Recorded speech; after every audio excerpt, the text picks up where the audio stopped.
Mm-hmm. All right. And there's like a little latency. Where can I see? Oh, so there's views here. Yeah, this is likes. There's a like. This is the views, people, and this is chat rate and concurrent views. All right. And this is the chat. So if you always type something in there. All right.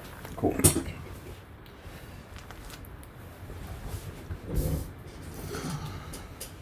can like type. There's nobody here though. Right. Oh, I see. Okay. Hello. Okay, it looks like we've got a few people here. Let's just give it a little more time, let a few more people log in, and then we can get started.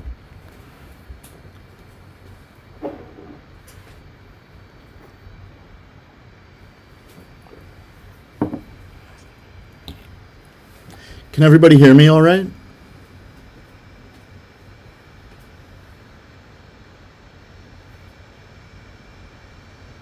Yes, the recording will be posted afterwards.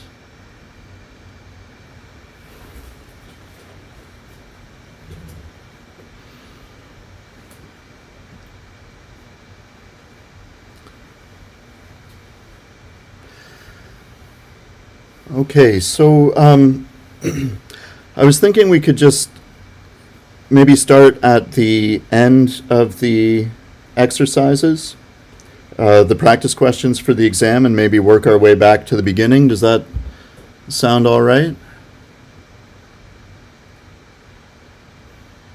Or are there any questions in particular that anyone wants to start with?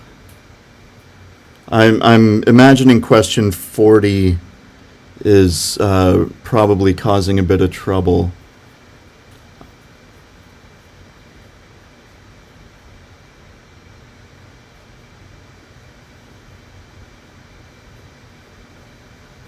Yeah, okay. Question 27 also. Let's see. Okay.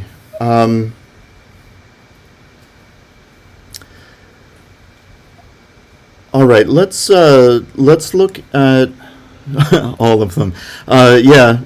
Okay, let's look at some of the ones towards the end, the ones about relations, and then we'll circle back around and come back to some of the earlier stuff. Okay, so let's start with question 40.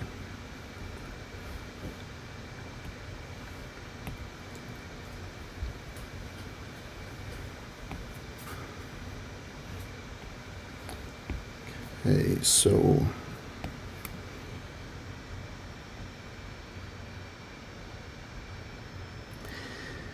the issue with question 40 is that in order to know what to do, it helps to get an understanding of what the relation is describing. So to be fair, this is not really an exam question. It's more of an assignment question. It's designed more to give you some relations to think about, just to get a better understanding of how relations work and how to think about them. It's not really something that would show up on an exam, whereas the other questions are more like exam questions. But this one is really just on there for practice. But we can go through it. So the relations is a relation on the natural numbers, and it's defining somewhat of an ordering. We're going to prove that it's reflexive and transitive. It's not quite anti-symmetric, but it's a little bit close. But it's somewhat of an ordering. So what it's saying is x is considered smaller than y if there is a non-negative integer that puts y in the ideal generated by 2 to the power n and x in this set here. So to get a bit of an understanding of how this works, let's take a look at some examples of these sets for different values of n. So let's look at different values of n, the set 2 to the power n, and the set 2 to the power n plus the ideal generated by 2 to the n plus 1. Okay, and we'll see how this looks. So n is a non-negative integer. So when n is 0, this set is the ideal generated by 1. Now, should we have the definition of this relation memorized? No, you don't need to memorize the definition of this relation. This is just an example. It's an example that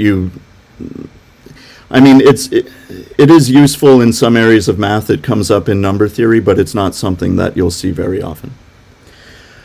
Okay, so for n equals 0, the ideal generated by 2 to the power n is the ideal generated by 1, which is all of the integers. Every integer is in the ideal generated by 1 because every integer is a multiple of 1. What we have here when n is 0 is 1. So in the other column, we have 1 plus the ideal generated by 2. Okay, now, what set is that?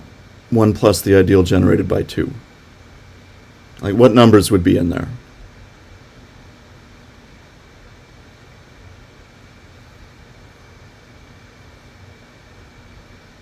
Any ideas? Yes, you got it. All the odd numbers. Okay, looking at n equals 1, we've got the ideal generated by 2, and then this set would be 2 plus the ideal generated by 4. So in the ideal generated by 2, right here, we've got all of the even integers. And in 2 plus the ideal generated by 4, what you have is anything that is 2 more than a multiple of 4. So we have 2, 6, 10, and so on. They're all going to be even numbers, so 2, 4, 6, 10, 14. These are the numbers that are divisible by 2, but they're not divisible by 4. When we go down to n equals 2, we've got the ideal generated by 4, and 4 plus the ideal generated by 8.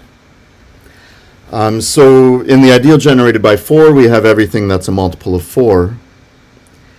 In 4 plus the ideal generated by 8, we get also multiples of 4, but things that are not multiples of 8. So these are things like 4, 12, 20, things that are multiples of 4, but they're not multiples of 8.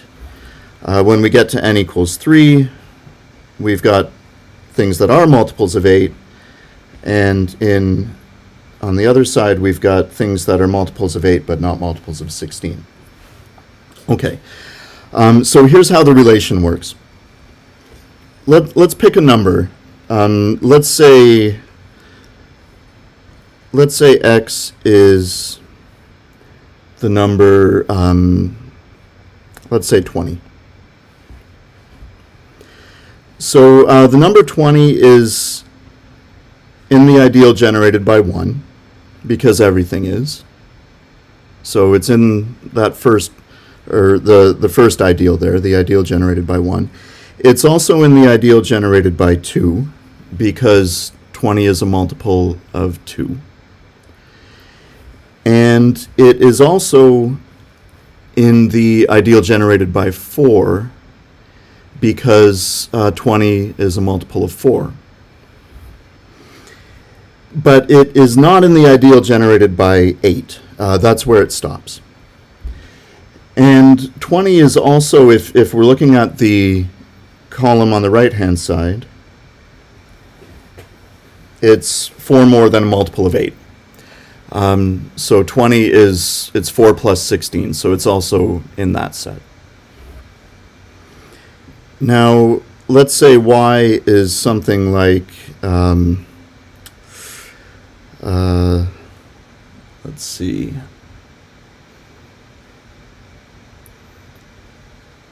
48. Okay, y is in the ideal generated by 1 because everything is. Y is in the ideal generated by 2 because 48 is even. Y is also in the ideal generated by 4 because 48 is a multiple of 4. Y is also in the ideal generated by 8 because 48 is a multiple of 8. It's 8 times 6. And we can go even further. Y is in the ideal generated by 16.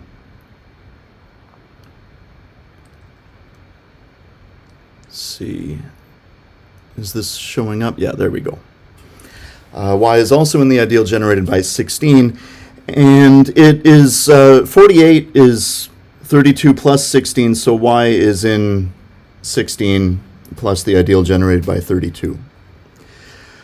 So the way this works, the way these sets work, is it all depends on how many factors of 2 are in the number. So in the example of x being 20, that's a multiple of 4, but it's not a multiple of 8. So in the column on the left-hand side, it makes it up to multiples of 4, and that's also where it appears on the right-hand side. Whereas for y, which was 48, it can go all the way up to the ideal generated by 16 because it's divisible by 2 4 times, so it's a multiple of 16. And that's also, now it's not a multiple of 32, and so where it stops being divisible by the power of 2 is also where it appears in the set on the right-hand side. Now, if we look at the relation,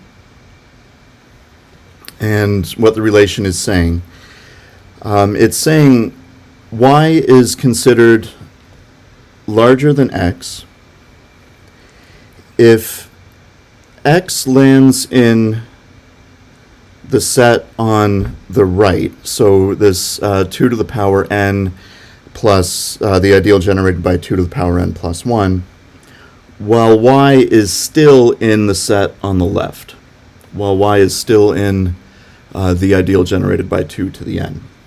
So if you look at this right here, this is where x lands in 4 plus the ideal generated by 8, and y is still in the ideal generated by 4. So we get y in the ideal generated by 4 when x lands in 4 plus the ideal generated by 8.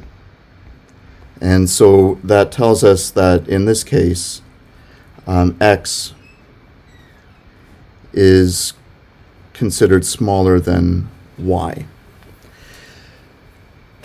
So the whole idea with this relation is it's basically looking at how many times you can factor 2 out of something. And if you can factor 2 out of something more times, then this relation considers that number to be bigger. So because we can factor 2 out of 48 more times than we can factor 2 out of 20, this relation considers y to be bigger. Okay, so that's sort of the general idea behind the relation. It's not completely necessary to understand all of that in order to do the question, but it helps. So let's okay. Here, let's go to another page.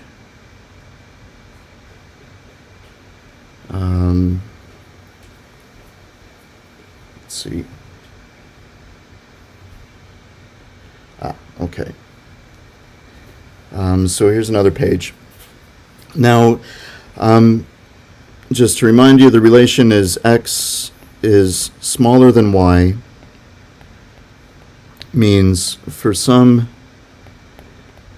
non-negative integer, y is in the ideal generated by 2 to the power n, while x is in 2 to the power n plus the ideal generated by 2 to the power n plus 1. Okay. And the first question is to prove this is transitive. So what we need to prove, if we want to show this is transitive, is we need to show for every x, y, and z in the natural numbers, if x is related to y and y is related to z,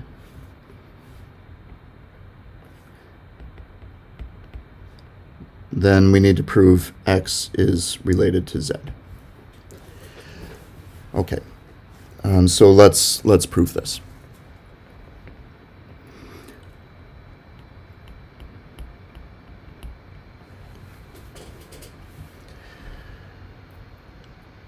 Okay.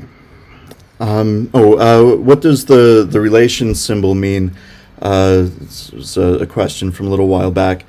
The relation symbol, so the way this works is these are examples of relations that are being defined right in the question. So what this symbol represents, this symbol right here, it's telling you exactly what it represents here. It's saying this symbol is just a placeholder for this statement, for this whole sentence here.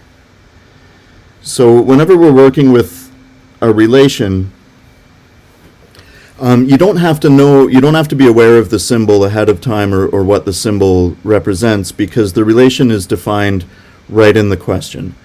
It's saying this symbol is a placeholder for this statement. So this statement is what this symbol means.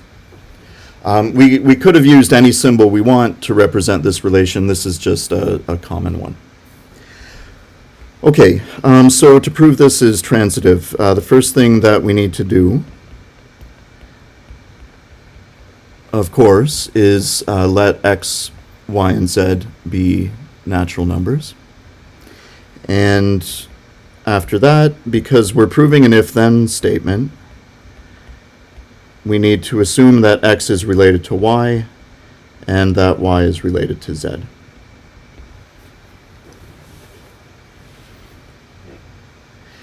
Now,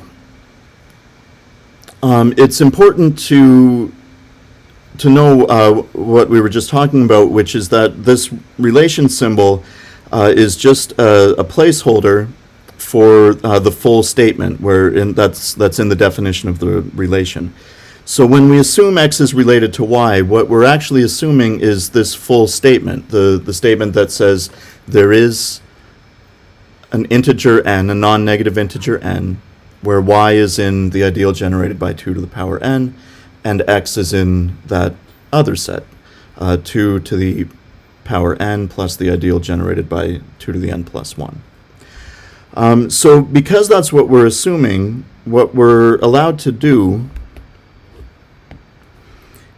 is, because we know this integer exists, we can let n be a non-negative integer where y is in the ideal generated by 2 to the n and x is in 2 to the power n plus the ideal generated by 2 to the n plus 1.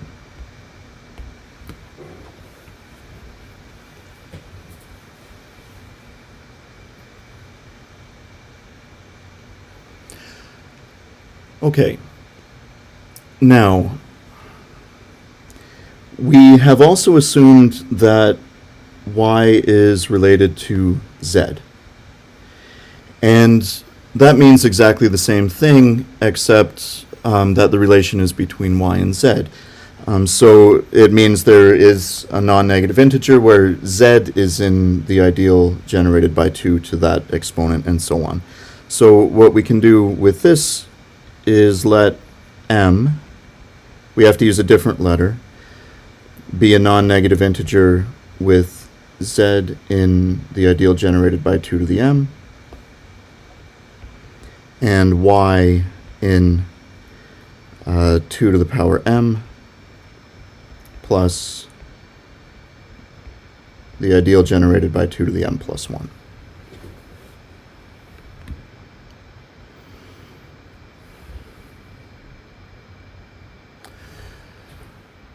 Okay, so that's our assumption. That's what our assumption means. What we're trying to do is prove that x is related to z. So what we have to prove is that when x lands in this set, z is still in the ideal generated by 2 to the power n. So the key here is that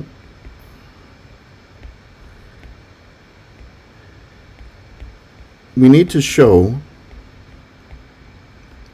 that z is in the ideal generated by 2 to the power n. Because we're trying to show there is an n where z is in there and x is in here. X is in where we already know it is, in the set 2 to the n plus the ideal generated by 2 to the n plus 1. So that's the goal. We're trying to show that z is a multiple of 2 to the power n. We already have that z is a multiple of 2 to the power m, and we're trying to show that it is a multiple of 2 to the power n. Okay. So, if we already know it's a multiple of 2 to the power m, and we want to show it's a multiple of 2 to the power n, the key here that's going to do this for us is that we need to show that m is bigger than n. Because if m is bigger than n, and we want to show, so if m is bigger than n, and we already know z is a multiple of 2 to the power m, then z will automatically be a multiple of 2 to the power n. Because, for example, if we knew z was a multiple of 16, then z is automatically a multiple of 8. If it's already a multiple of a higher exponent of 2, it's definitely going to be a multiple of a lower one. So we'll be able to do this as long as we can show m is greater than or equal to n. So that is the key to this one. Okay, so how are we going to do that? Well, the thing that connects them is y. So what we know about y is that y is in the ideal generated by 2 to the n, and y is in 2 to the power m plus the ideal generated by 2 to the m plus 1.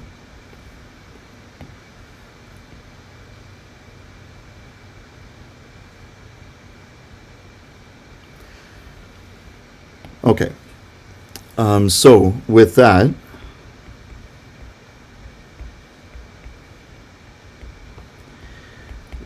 we know that y is a multiple of 2 to the power n, so we can let a be an integer with y equal to 2 to the power n(a). And we also know y is in the set 2 to the power m plus the ideal generated by 2 to the m plus 1. So we can let b be an integer where y is 2 to the power m plus 2 to the power m plus 1 times b. All right, so we've got 2 to the n(a) is 2 to the power m plus 2 to the power m plus 1b. Now, if we factor 2 to the power m out of the right-hand side, then what we're left with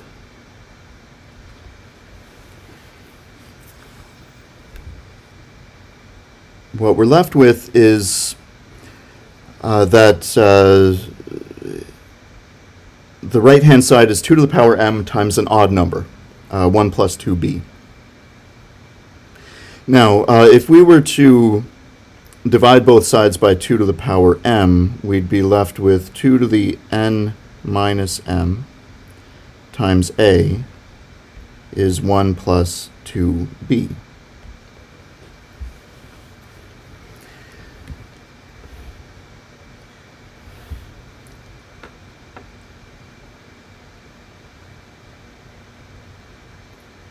Sorry. Yeah, it's scrolled down now. There's just a little bit of a delay. Sorry about that.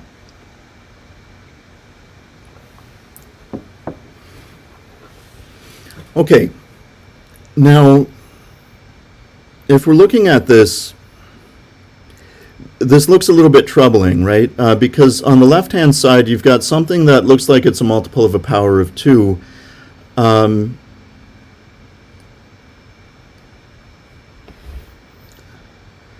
We have something that looks like it's a multiple of a power of 2 on the left-hand side, but we've got something odd on the right-hand side.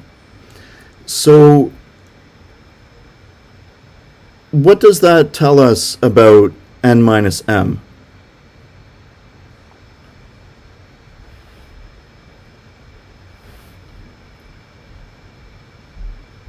Any ideas?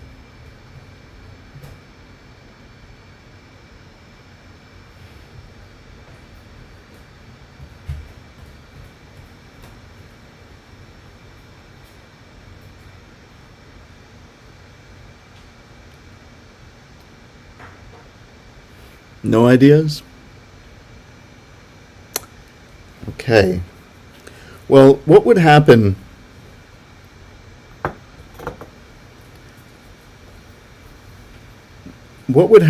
if n minus m was positive?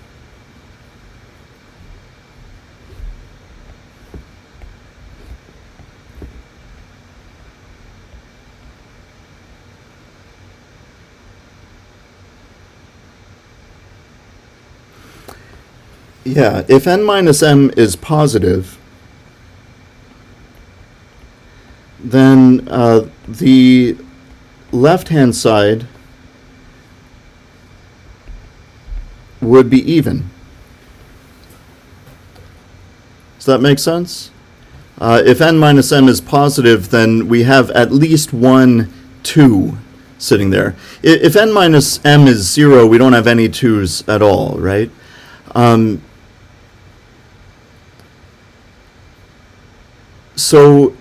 But if n minus m were positive, then we've got a problem because the left-hand side would have some 2's in it, so the left-hand side would be even. But the right-hand side obviously is odd. So that would be a contradiction, right? If n minus m is positive, we'd have an even on the left and an odd on the right, and that's not possible. So what that means is that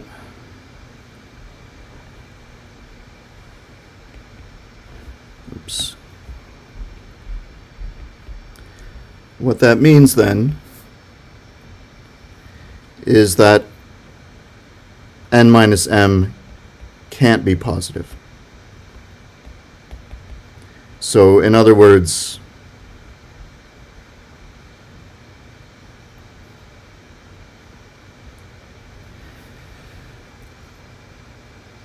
m has to be larger.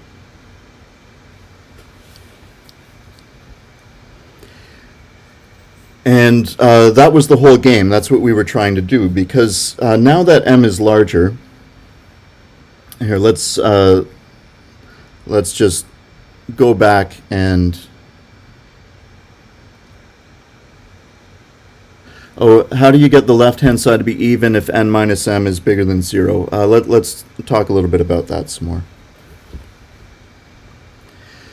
more. So if n minus m is 0, then we're looking at this right here.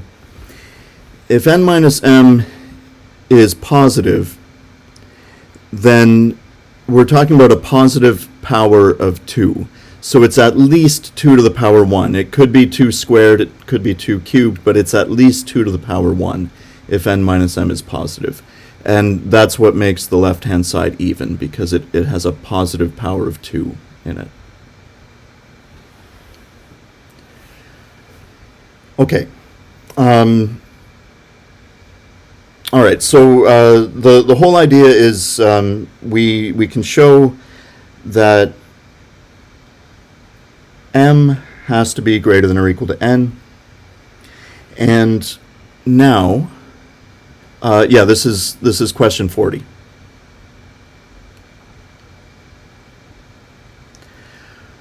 Okay.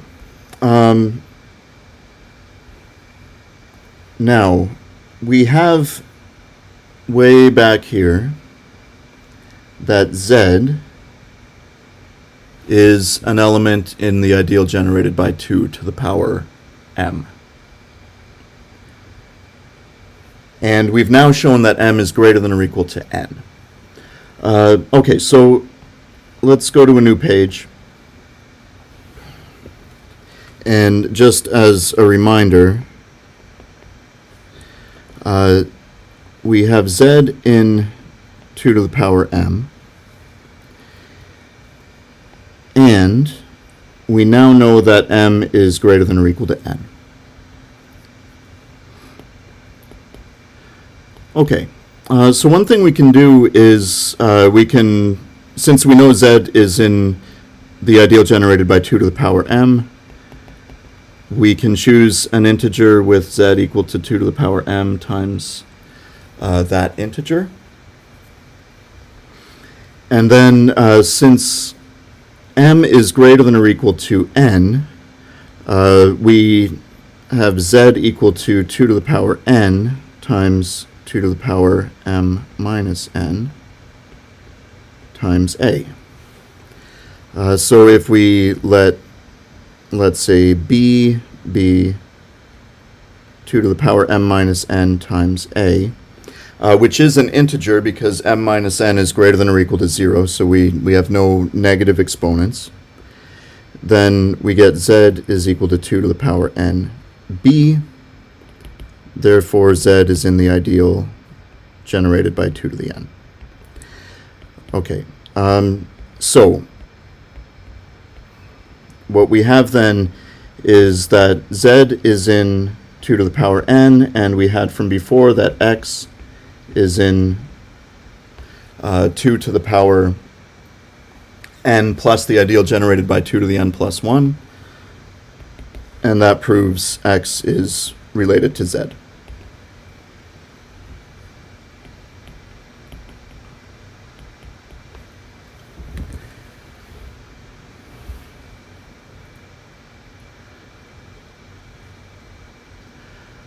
Okay, so that is 40. It helps to have a bit of an understanding of what the relation is and what the relation is trying to do, because it can give you a little bit of direction in terms of what needs to be done. We know x is in 2 to the power n plus the ideal generated by 2 to the power n plus 1. And that's the only value of n for which that's going to happen. So really the only way to do it is to show that z belongs to 2 to the power n for that same value of n. Okay. So that is question 40. Is min-max on the final?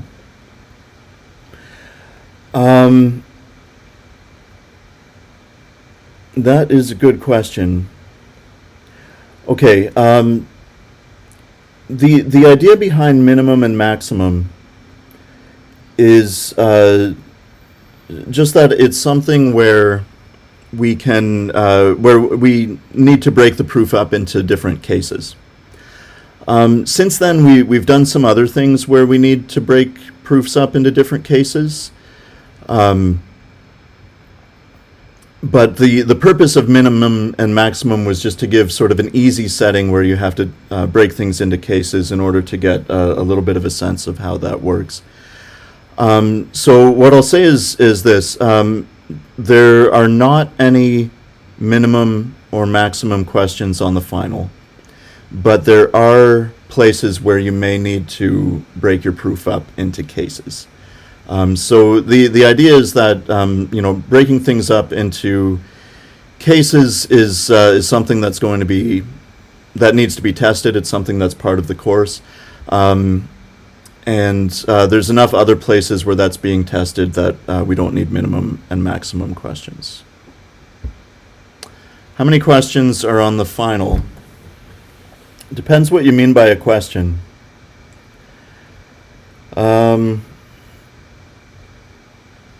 So not every question is a proof. You've seen some other questions before, like stating definitions. There's some in the practice about writing negations of things and stuff like that.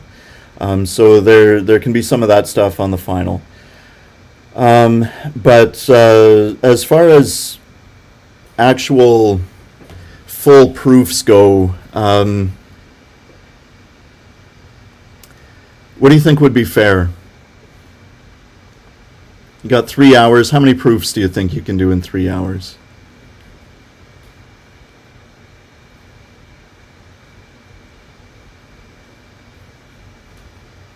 Yeah, sounds about right. Okay. 10 max, eh? Okay. Well, I mean, what did the midterms have? The midterms had, I think, 5. And the midterms were an hour and 20 minutes. So, yeah, I'd say 10 max.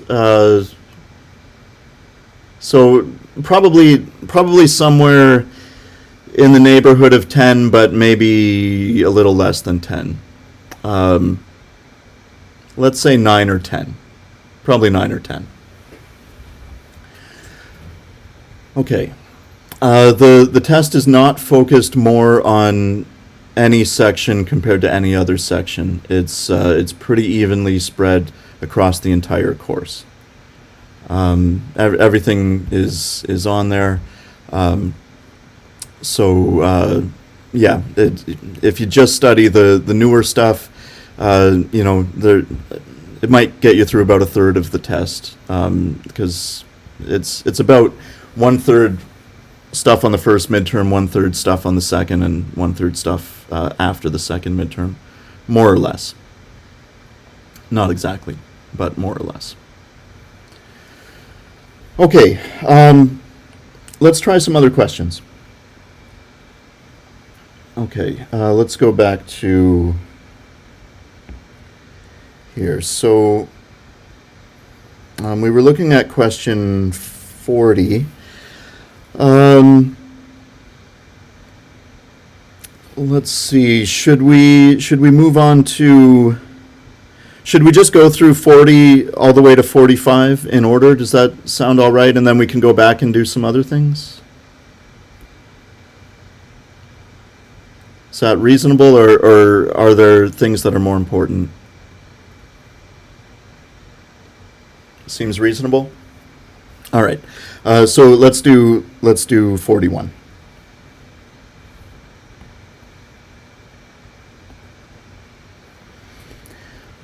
Okay.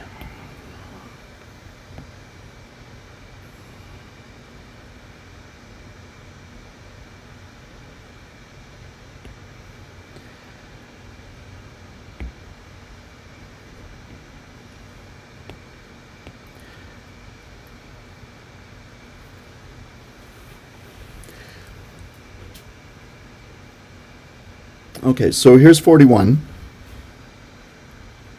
And what we first have to do, because it's saying prove 6 is the least upper bound of this set, we should first write down what it means to be the least upper bound of the set. Because the whole thing with these questions, working with relations and working with concepts like least upper bound, greatest lower bound, and things like that, is that we just need to know the definitions in order to know what we need to prove, but then the proofs just end up, once we know the definitions, the proofs usually just end up being the type of thing that we were doing earlier in the course. So let's write down what it means to be the least upper bound. Okay, so the first thing we have to do is prove that 6 is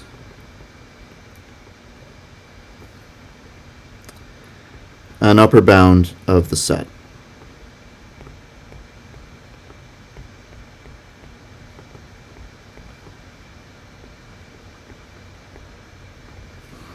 And what that means is that we have to prove 6 is larger than all the elements in the set, but larger according to the relation that we're working with, which is the divides relation. So we need to show that 6 is ordered larger than the two elements in the set. 6 is ordered larger than 2, and 6 is ordered larger than 3. Okay, so that's the first thing that we need to prove. 6 is an upper bound of the set. The second thing we need to prove is that for any other natural number, if that natural number is an upper bound of the set,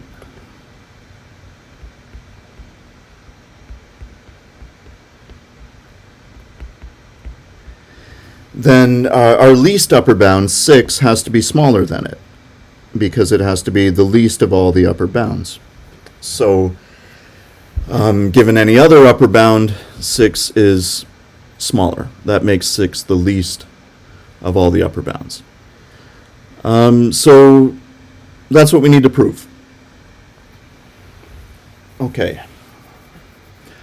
We will go back and do question 26 after we get through this stuff. Okay, so let's prove these. The first one,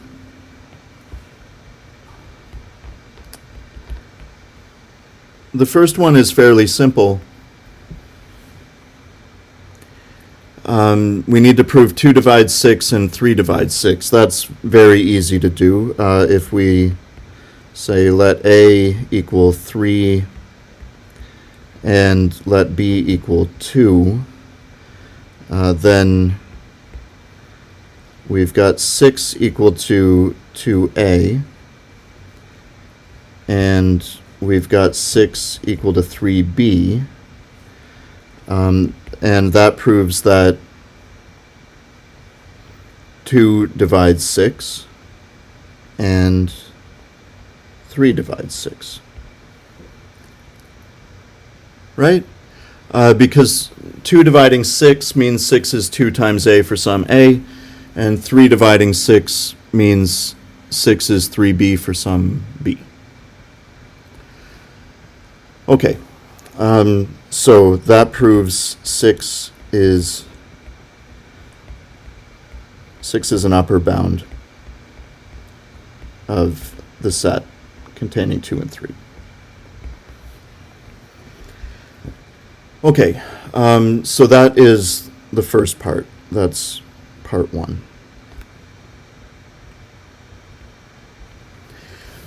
Okay. Any questions about part 1? Are we good with part 1?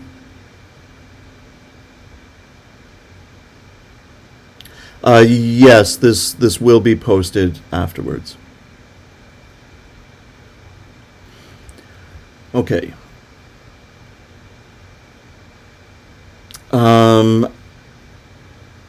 Bonus question. I did not put a bonus question on the test, and the test is already made. Can't go back and change it now.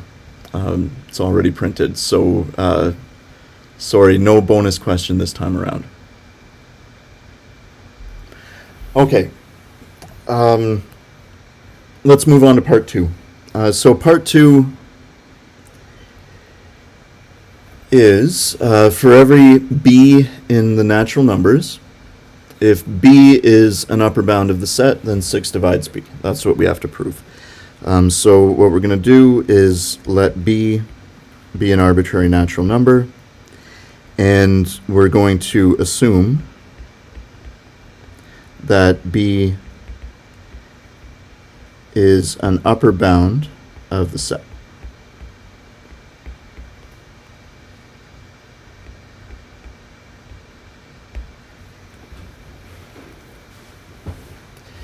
Now, what it means to be an upper bound is that it's ordered larger than everything in the set. And in this case, the ordering that we're using is the divides relation. So what this means is that b is ordered larger than 2 and 3 according to the divides relation. So in other words, 2 divides b and 3 divides b.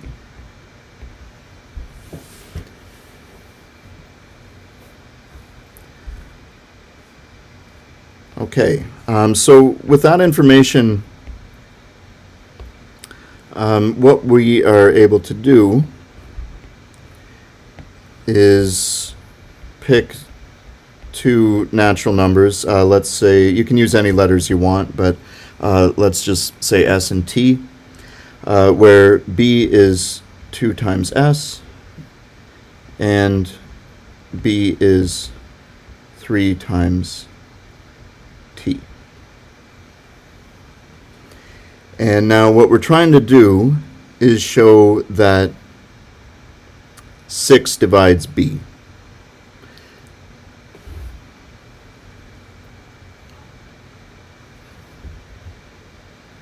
So b is 2 times s and b is 3 times t, and we're trying to show 6 divides b, so we're trying to show b is 6 times something.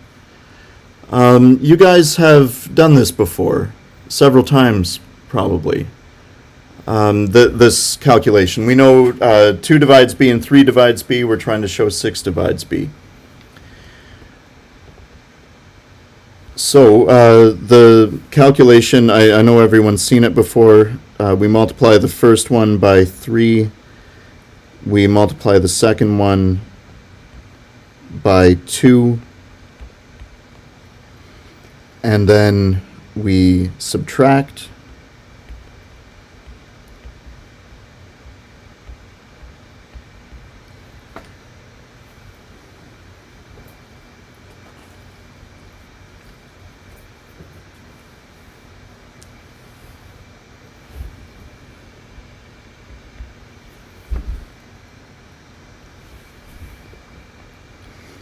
And this gives us that b is 6 times something. So therefore, 6 divides b. Okay, so what we've proven then is for every b in the natural numbers, if b is an upper bound of the set,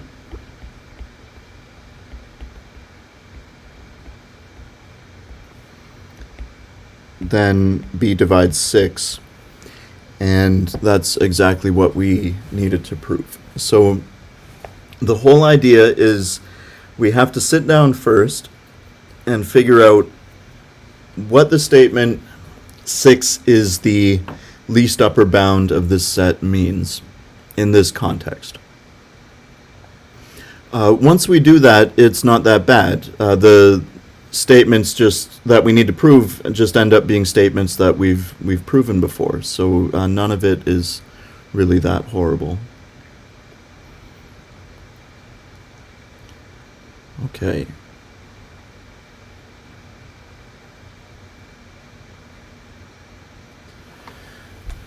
Okay.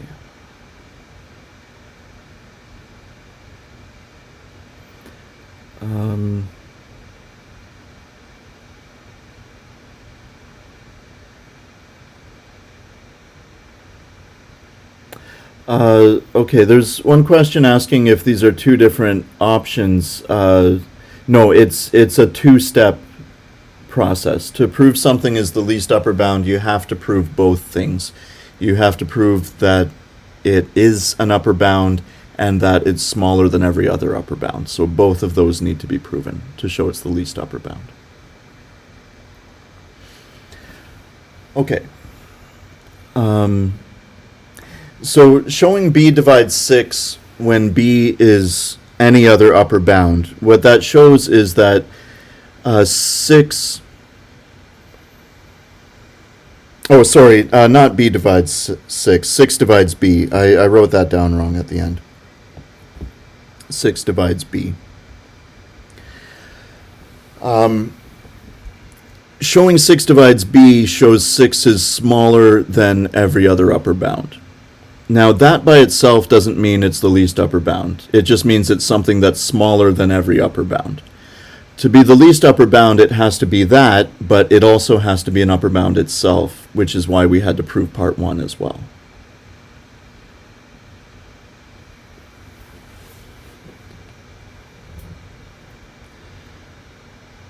Okay. We good so far?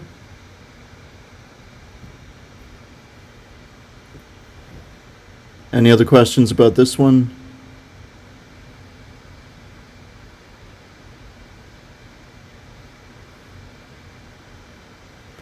Okay. All right, good. Let's go to, where are we? 42. Okay, so we are, it's a similar thing. This time it's a greatest lower bound question,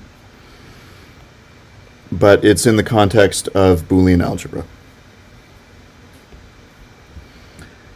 Okay, so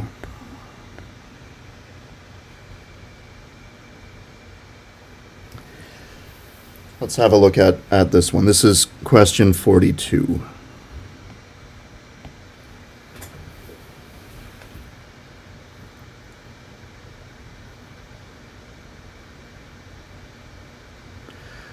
Yeah, there are questions covering what has already been covered on the first two midterms. It's not all stuff after the second midterm. It's going to be pretty evenly split across the whole course. Okay, so just like we did with 41, let's first look at what it means for this x and y to be the greatest lower bound of the set. So the first thing we have to prove is that x and y is, to be the greatest lower bound, it first has to be a lower bound. So we have to prove it is a lower bound of the set.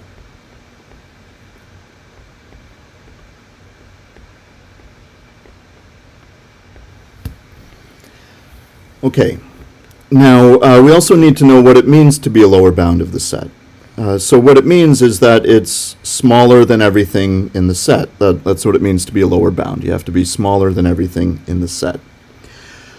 But in our case, smaller is defined by the order that we're using, and the order that we're using is the implies relation. So what it means to be a lower bound in this case is that it is ordered to on the left of every element in the set. So in other words, it's ordered on the left of x,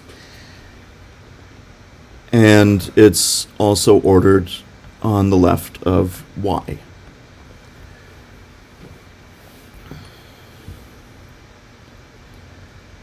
Okay, so we haven't proven anything yet. This is just writing down what it means to be a lower bound in this context, that it's ordered on the left of everything in the set.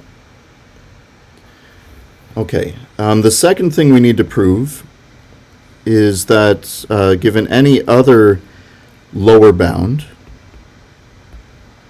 so if b is a lower bound,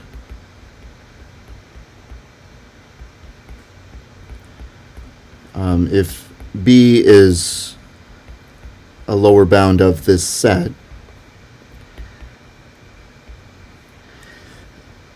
then what we're trying to say is that x and y is the greatest of all the lower bounds. So that means if b is any other lower bound, x and y has to be greater than it. And when we say greater than it, we mean in the context of the order that we're working with, which is the implies relation.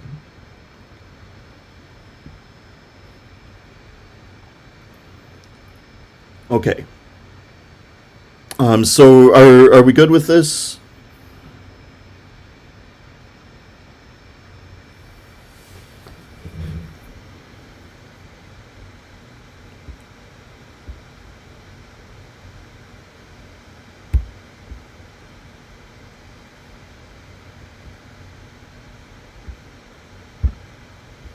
Questions, comments?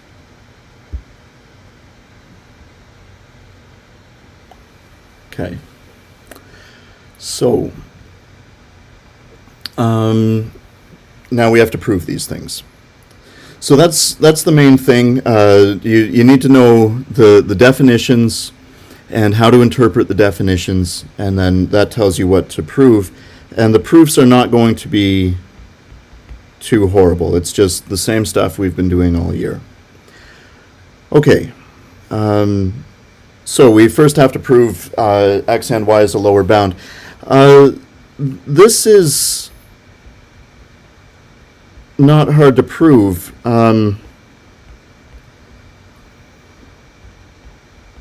In fact, we know this straight away, the first one, that x and y implies x, and x and y implies y. Does anyone know why we know that?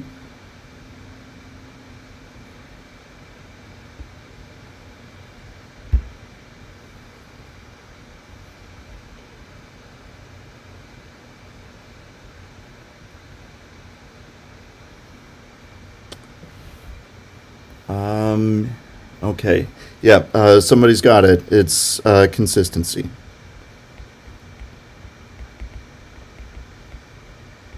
That's the consistency axiom. That ands imply the things involved in the ands. Okay. All right, so we're good with that. So that's number one. There's nothing really to prove because the statement is just a direct application of the axiom. For 2, we let b be an arbitrary Boolean value, and we get to assume that b is a lower bound of the set.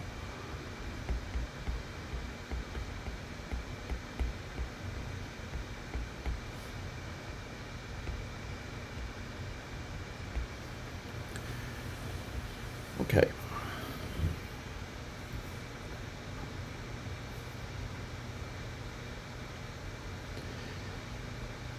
So we need to know what that means, b being a lower bound of the set. Of course, it means b is lower than every element in the set, but lower in this case is lower according to the partial order we're talking about, which is the implies relation.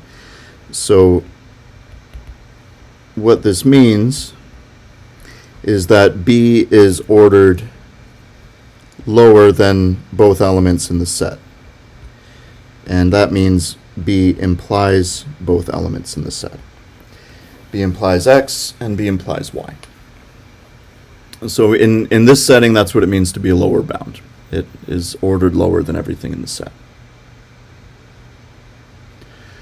Okay.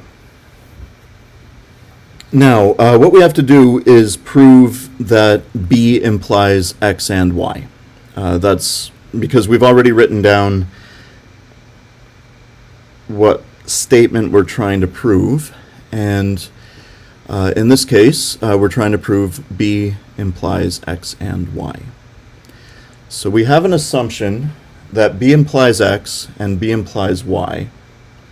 And we're trying to prove that B implies X and Y.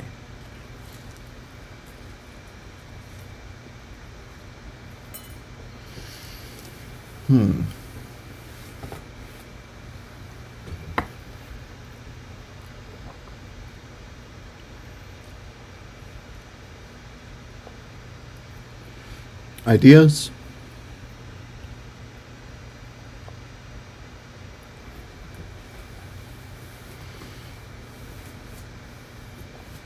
We'll be doing the review for a while. I can be here for a couple hours at least.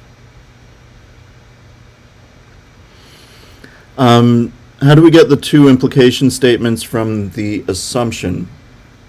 So what it means to be a lower bound is that B is ordered on the left of every element in the set. And in this case, the ordering we're using is the implies relation. So that means B appears on the left of the implies relation for every element in the set. The two elements in the set are X and Y, so that means B is ordered to the left of X and B is ordered to the left of Y using the implies relation. That's how we get our two implications.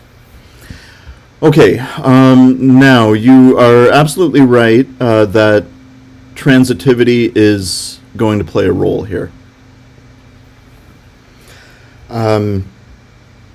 What we can do, because we're trying to show B implies X and Y, we can take the first inequality and we just and Y on both sides.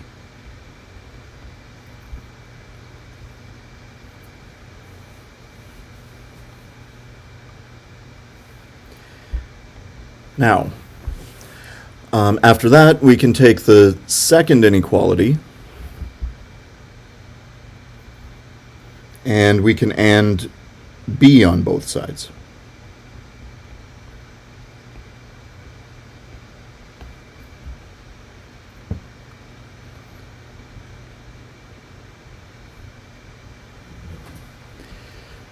So that gives us, because B and B is just B, we have that B implies B and Y.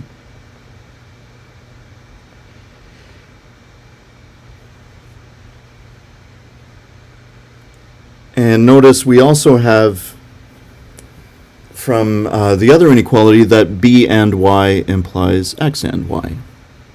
So that finishes off the transitivity argument. By transitivity, we have that B implies X and Y.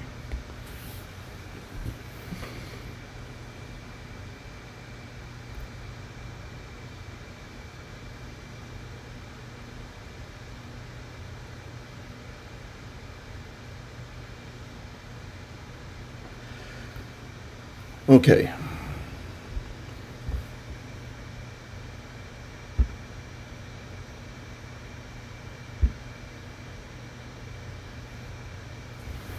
So what we've done is now we've proven if B is a lower bound,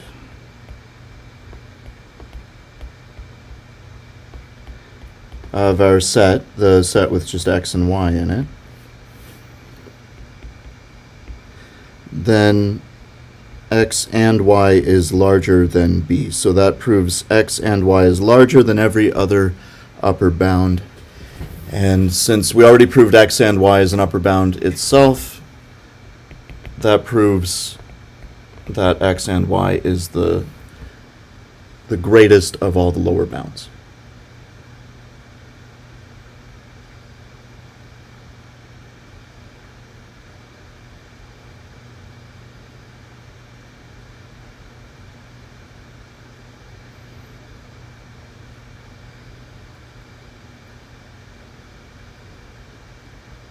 Okay.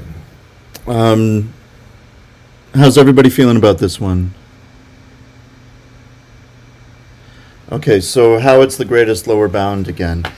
To be the greatest lower bound, two things have to happen.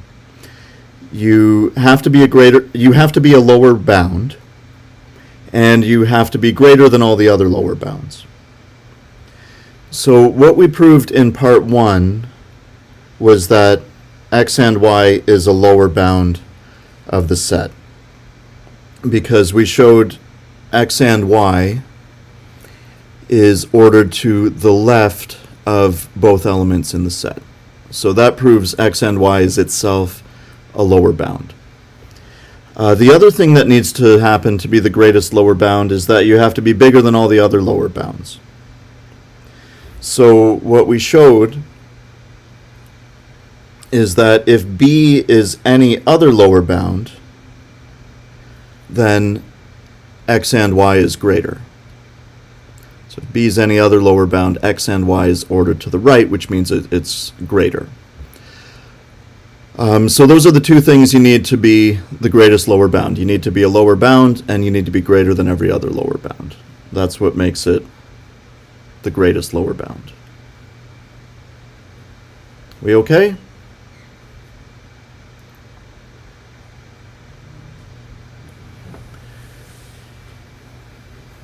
Okay. Oh, I see. There's a question about, it says, why if x implies y, hang on a second. It's also y. Let me see if I understand this question. So we have x and y implies x from consistency. We also have x and y implies y from consistency. These are both the same property, because this is true for any value of x and y, which means it's also true when you switch the roles of x and y, because x and y are just placeholder variables. You can call them whatever you want. There's nothing special about one being called x or one being called y. So if you were to switch the roles of x and y, it would still be true, because it's true for all Boolean values that you replace those variables with. So the second version of this, x and y implies y, is the same as the first, just with the roles of x and y being swapped, which is fine, because this axiom is true no matter the values of those placeholder variables.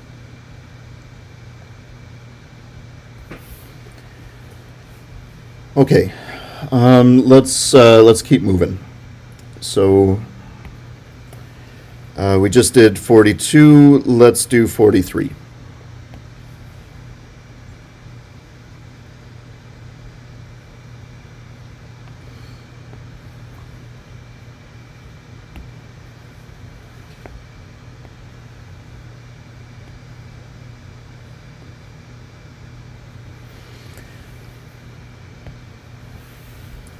Okay, so for this one, we're just working with the regular ordering on the real numbers, and we are trying to prove 0 is the greatest lower bound of the interval from 0 to infinity, open interval from 0 to infinity. So just like the last two, we probably won't go through all of the questions, but we're going to go through 41 to 45, and then we'll go back and do some of the earlier ones as well, but we probably won't get through everything. Okay, so just like we did with the last two, let's first write down what it means in this context for 0 to be the greatest lower bound. So the first thing is that it means 0 is at least a lower bound. So 0 is a lower bound of the set. Now, what that means is that 0 is ordered lower than every element in the set. Now, in the last two examples, our sets were finite and very small. They only had two elements in them, so we could just list them out. In this case, the set from 0 to infinity, that's a very big set. We're not going to list all of the numbers in that, but we can express it in this way. We can say 0 is smaller than every element in the set just by saying that. And in this case, smaller, remember, smaller is based off of whatever partial order you're using. So in this case, we're talking about the less than or equal partial order. So that is the so that's the relation that we're working with. So for 0 to be a lower bound, it has to be ordered lower than every element in the set, and this is how we can express this. For every x in the set, 0 is ordered lower than x. Okay, the second thing is we have to prove for all b in this case it's the real numbers, that's our universe of discourse. And we're proving, again, if b is any other lower bound,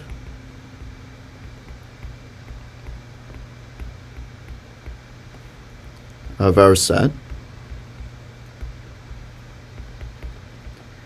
then 0 is ordered larger than b.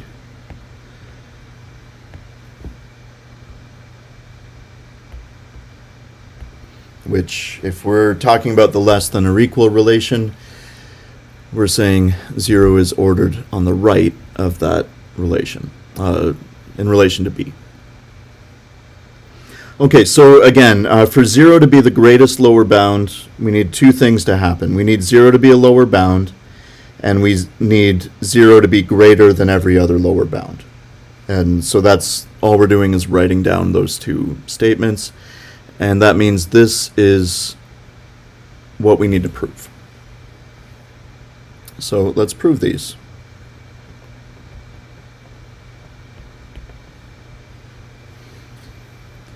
Okay, so the first one we need to prove for every x in the interval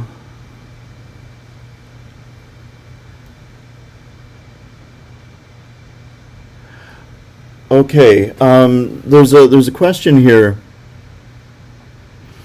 If you were to write this as greater than or equal instead of less than or equal, would it be wrong?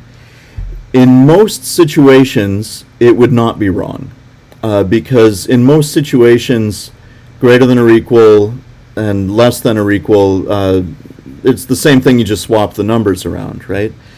But in this case, we're specifically talking about the less than or equal relation. That's the order that we're using. And so if that's the partial order that we're using, that's the partial order you have to use. So you've got to use it as less than or equal in this situation, because we're specifically talking about that relation. Okay, so for part one, we have to prove for every x in this interval x is greater than or equal to 0. This is very easy to do. You let x be an arbitrary element in that interval. Of course, we know from the definition of that interval that x is bigger than 0. So that means x is greater than or equal to 0. Because if it's greater than 0, it's certainly greater than or equal to 0. Okay.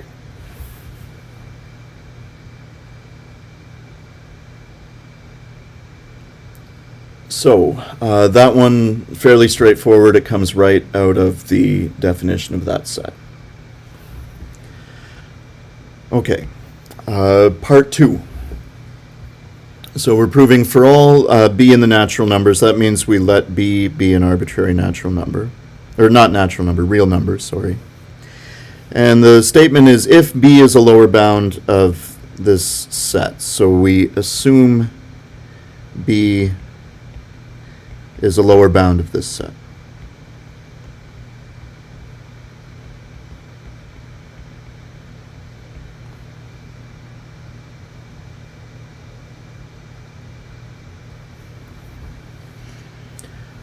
Okay.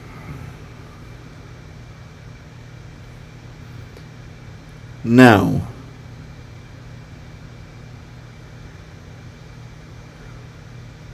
we are trying to prove that b is less than or equal to 0. So what we know is that b is less than or equal to every positive number, and we're trying to show that b is also less than or equal to 0.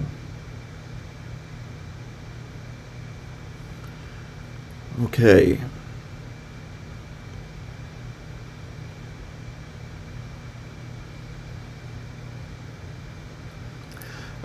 There's a question, why is x greater than or equal to 0? X is greater than or equal to 0 because x is greater than 0.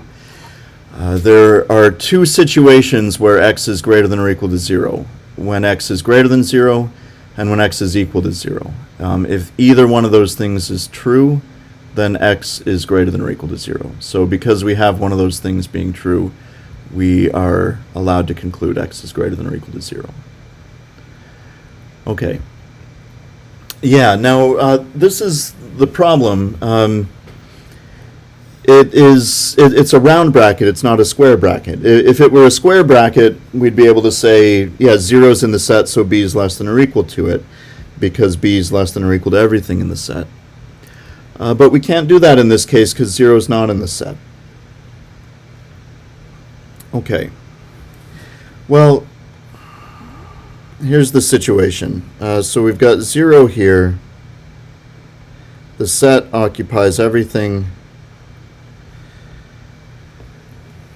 to the right of that, but not including 0.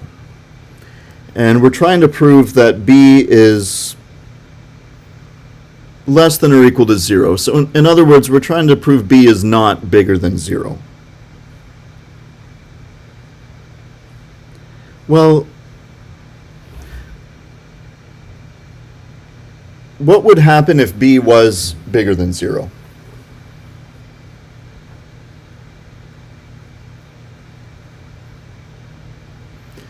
Is there any chance b could be a lower bound of that set?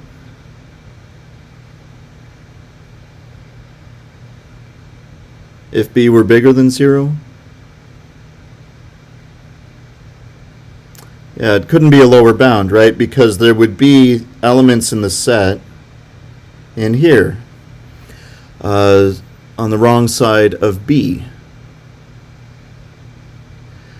So if b were bigger than 0, there's no chance it could be a lower bound because we'd have stuff in the set smaller than it. So why don't we pursue that argument? Let's suppose that b is bigger than 0.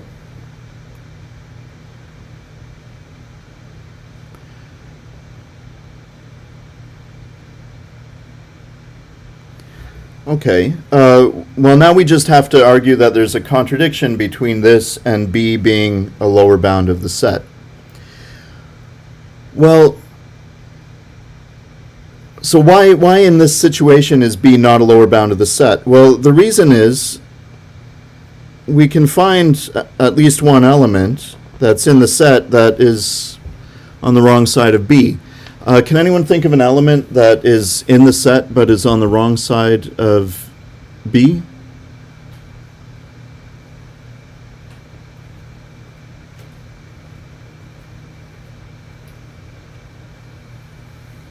Any ideas? Yeah, there it is. b over 2. So, since we know that b is positive, we also know b over 2 is positive. So b over 2 is in our set.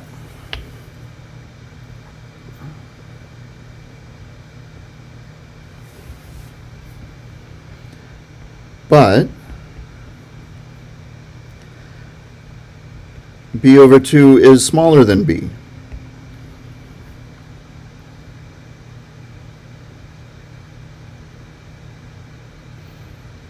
Yeah, it doesn't have to be b over 2. It could be b times any number that's smaller than 1 is going to work.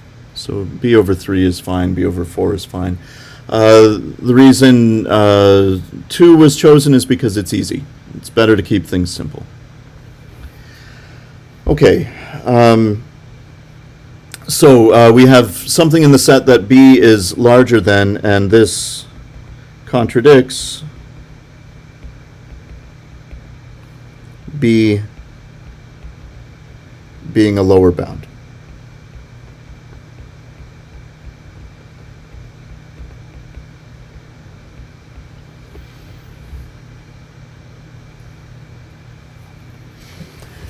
Okay. So that means this assumption that b was bigger than 0 can't be true, which means b has to be less than or equal to 0. And that's what we were trying to prove. So we just proved for all b in the real numbers, if b is a lower bound of the set, then b is less than or equal to 0. So that means 0 is not only a lower bound, it's also larger than every other lower bound, so it's the greatest lower bound.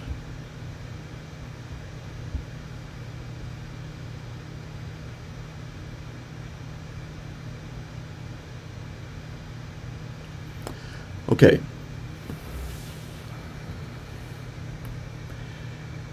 So, let's see. Any questions about this one? The main thing is figure out first what you're trying to prove. If we're trying to do anything about greatest lower bounds or least upper bounds, figure out what you're trying to prove first, and then you just tackle those as if they were the same types of questions we've been doing the whole time. Okay. Yeah, that's a good question. If the relation was greater than or equal, would the ordered lower still be on the left? And the answer is, by convention, yes, it would. I know it seems like a weird thing, but with partial orders, the convention is always that when we talk about least upper bounds and greatest lower bounds, we always talk about the lower thing being on the left and the larger thing being on the right. Okay. Okay, so that was 43. Let's look at 44.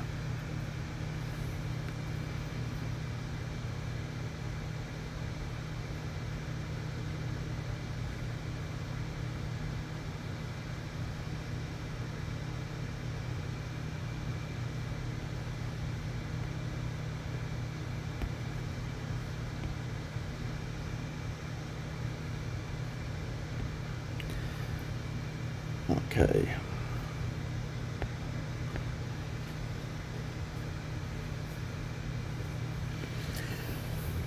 Okay, so this one we are playing around with some of the ideas: reflexive, transitive, symmetric, and so on.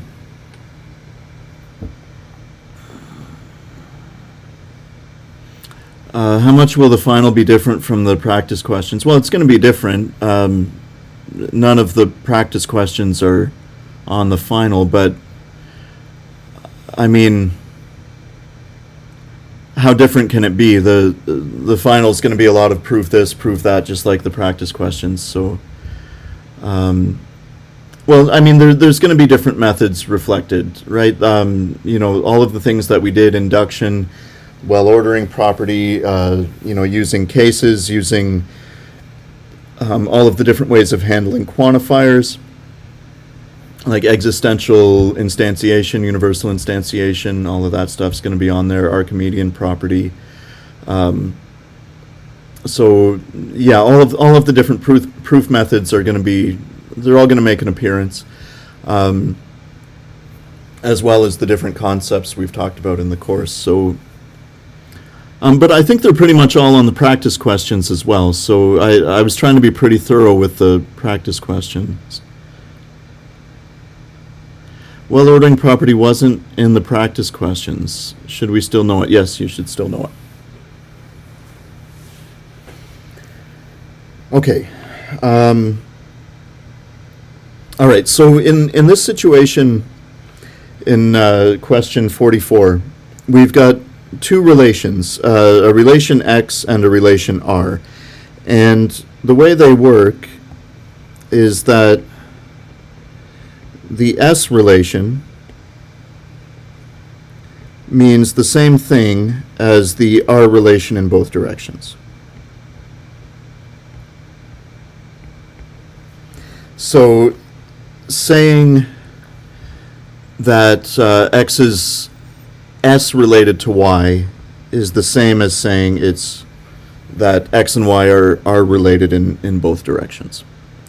Okay, so we've got two relations, S and R, and they the S relation means the same thing as the two-direction R relation. Now, we're given that the R relation is reflexive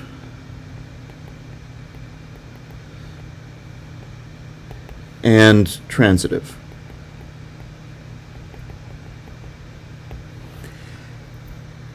And we're trying to prove that the S relation is an equivalence relation. That's the first part of this, is prove that S is an equivalence relation. To prove S is an equivalence relation, we have to show for every X, X, S, X. So one, reflexive. We have to show for every X in U, X, S, X. Okay, now, what this means is this. Because the way the S relation is defined is that X is S related to Y if X is R related to Y and Y is R related to X. So saying X is S related to X means exactly this, that X is R related to X and X is R related to X. Now, these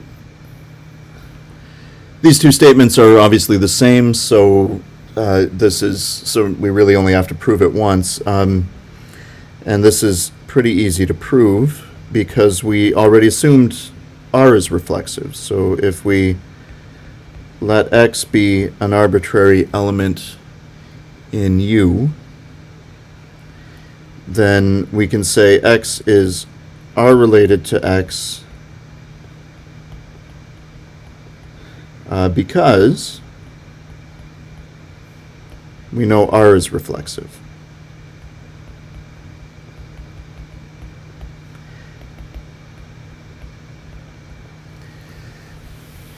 And that means that X is S related to X.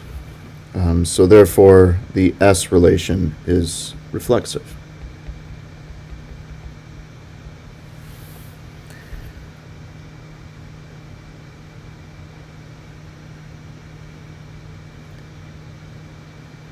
Okay, so that's reflexive. It's not too bad. Now, symmetric is also not horrible. Let's first write down what it means to be symmetric. Okay, so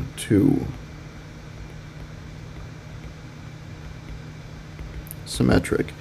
We have to prove for every X and Y in U, if X is S related to Y, then Y is S related to X. This one is also not too bad as long as we understand the relationship between S and R. That X, S, Y means what it means. X, R, Y, and Y, R, X. So to start this off, we give ourselves an arbitrary X and Y, and we get to assume that X is S related to Y.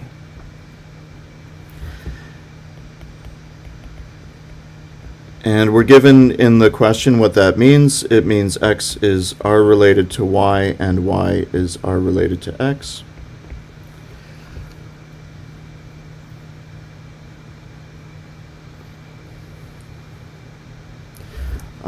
But of course, if both these statements are true, they're true no matter which order you write them down in. So Y is R related to X and X is R related to Y is also true because both statements are true. And that is what it means for Y to be S related to X.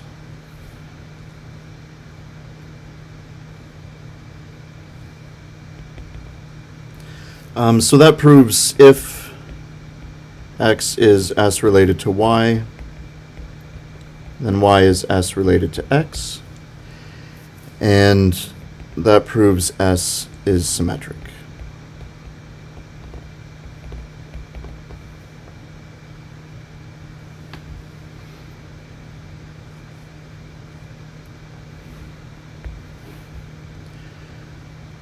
Okay.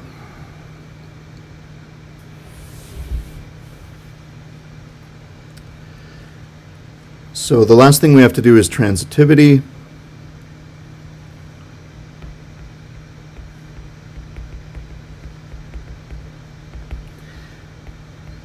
And transitivity, of course, is for any x, y, and z. If x is s related to y,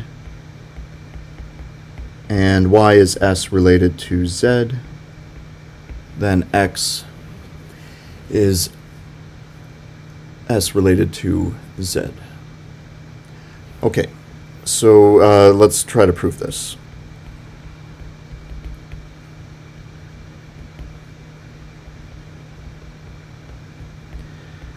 Okay, so the first thing to do, we give ourselves arbitrary x, y, and z, and we get to assume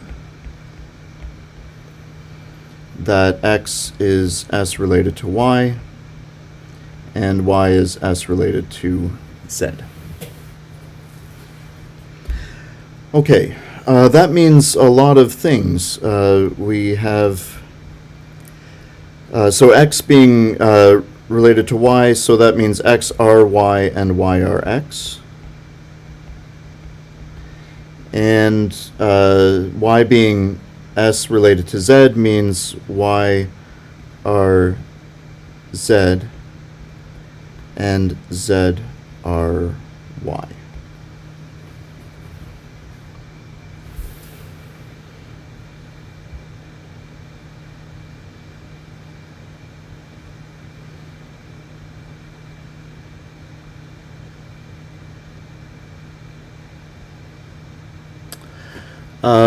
Okay, this is a good question. From back in symmetric.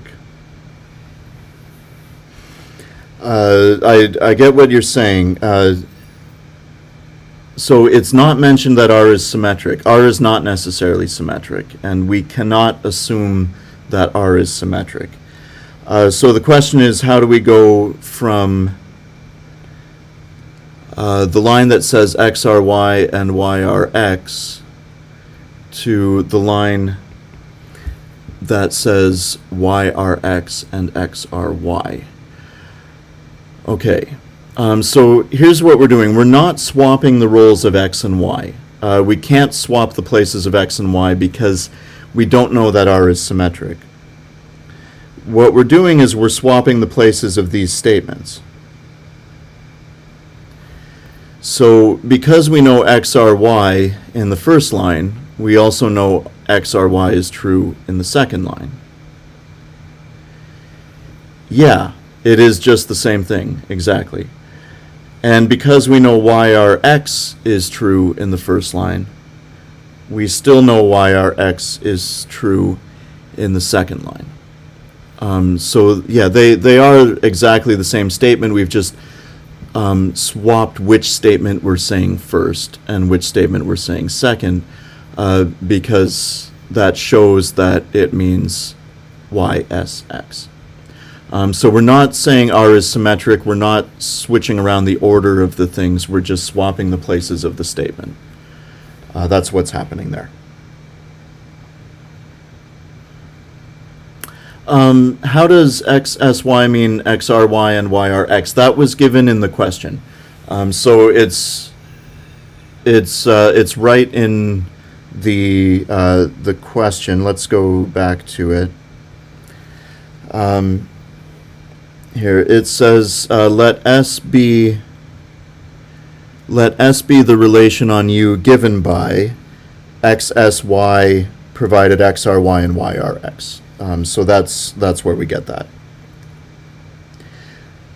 Okay. So back to transitivity. So we've assumed X, S, Y, and Y, S, Z, and that gives us these four R relations, X, R, Y, Y, R, X, Y, R, Z, and Z, R, Y.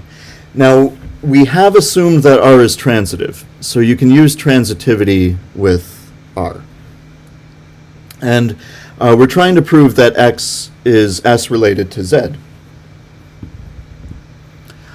Yes, that's right. To prove it's an equivalence relation, you need to show it's reflexive, transitive, and symmetric. Yes, exactly. Okay. So we have assumed that R is transitive, so we can say, because X is R related to Y, and Y is R related to Z, we have that X is R related to Z. And we can also say, using the other two, that since Z is R related to Y, and Y is R related to X, we have Z related to X.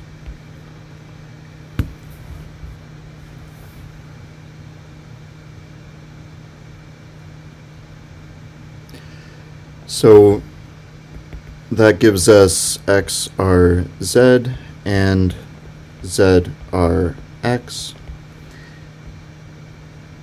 which means XSZ is true.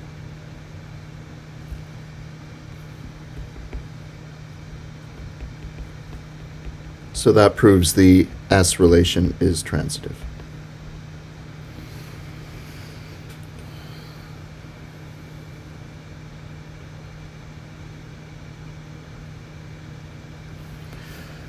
Okay, and that is all we had to do to show that S is an equivalence relation.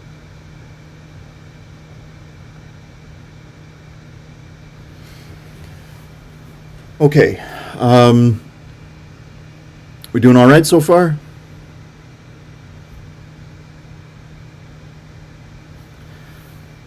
Okay. Let's have a look at what else we have to do with this, because there were a few parts to this question. So the second part is about the equivalence classes.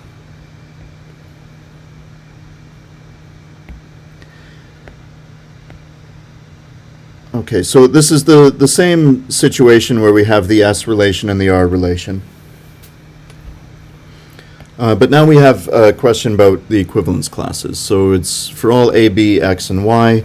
If the equivalence class of A, and this is under the S relation, the equivalence class of A is equal to the equivalence class of B, and same thing with x and y, and also a rx, then b ry. So we've got a lot to prove, but let's just go through it and see what happens. So first thing to do is, because we're proving this for arbitrary a, b, x, and y, or for all a, b, x, and y, we need to give ourselves arbitrary a, b, x, and y. And then we get to assume that the equivalence class of A is the same as the equivalence class of B, and the equivalence class of X is the same as the equivalence class of Y, and we get to assume that A is related to X. So all of that is in our assumption.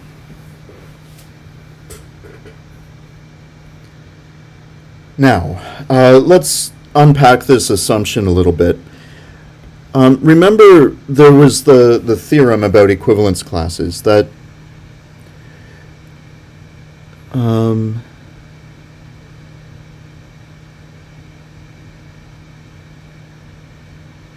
no, the and is an and. It's everything here, and then the then part is what we have to prove. Sorry, it's everything there,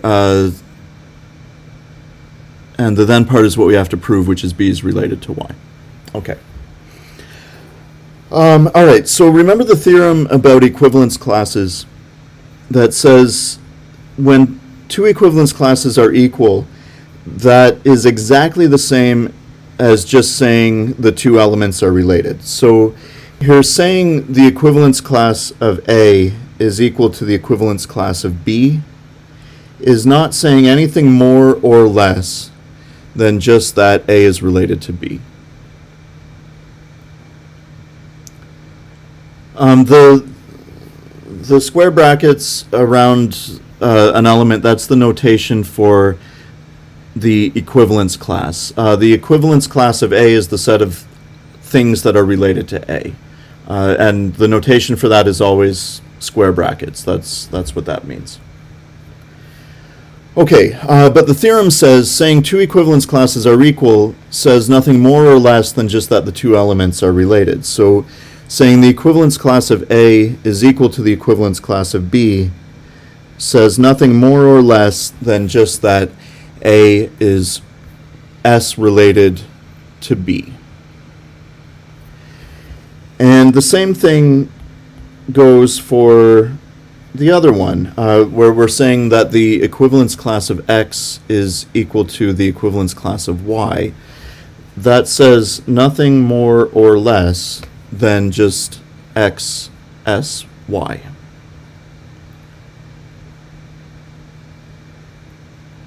Okay.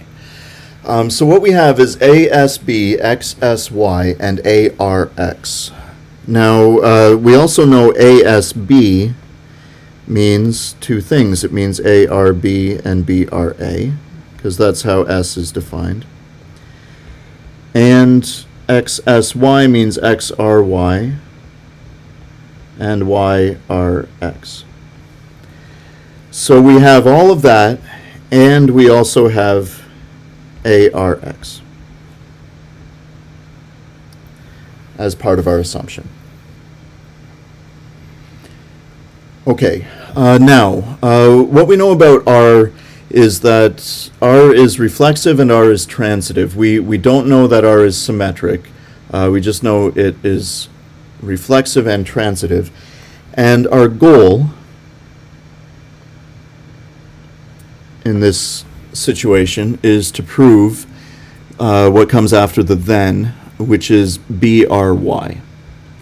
So we're trying to prove BRY. So we have a lot to work with. ARB, BRA, XRY, YRX, ARX. All of that, and we're trying to get BRY. Well, let's see. How about, so the main tool we have to work with is transitivity, because we know R is transitive. So how about this? We're trying to get BRY. So we can say since BRA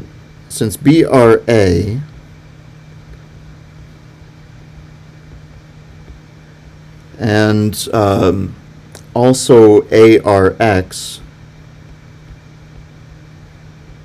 That gets us to BRX.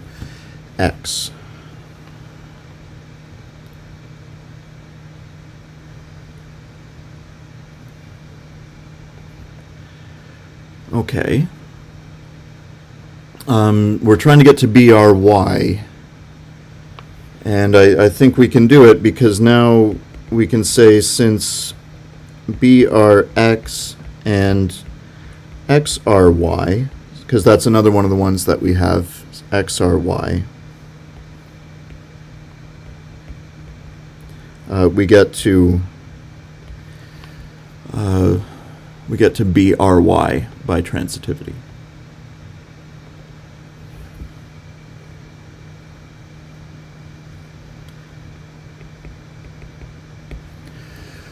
Okay,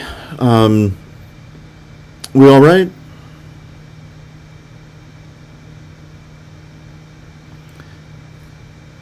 So we're just sort of playing around with the ideas of relations being reflexive, symmetric, transitive, and what you can do with those. Okay. So let's see where we're at.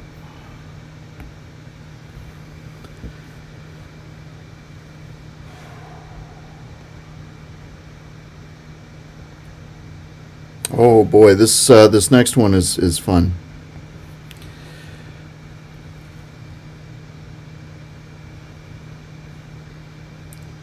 Okay.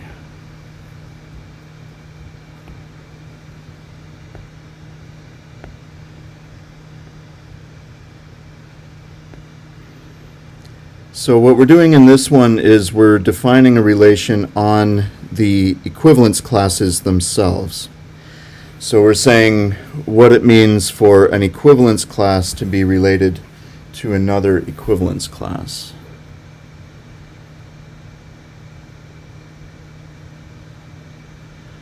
Okay. So we have this relation on the set of equivalence classes where an equivalence class is T related to another equivalence class, provided the representatives are R related. Okay. So now we have to prove T is a partial order. Okay. So T is a partial order. So the first one that we have to do is reflexive.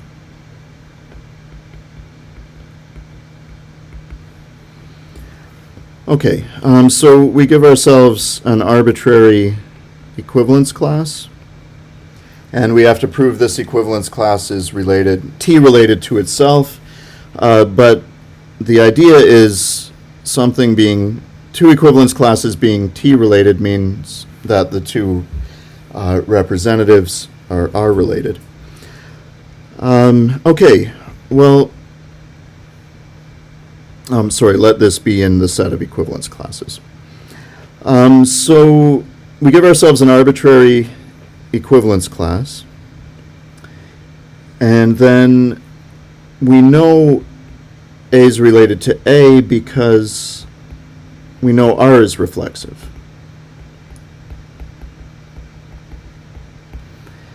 And that's exactly what it means for this equivalence class to be T related to itself.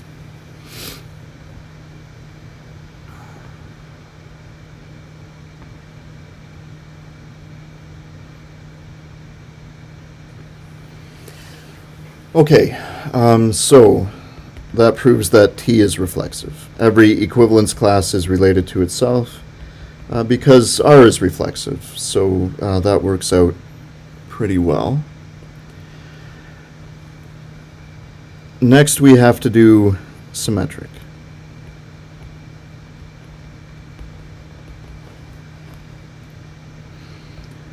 Okay, so for symmetric, we have to prove given any two equivalence classes,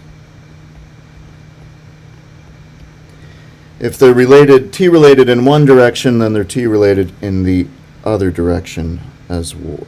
Oh no, sorry.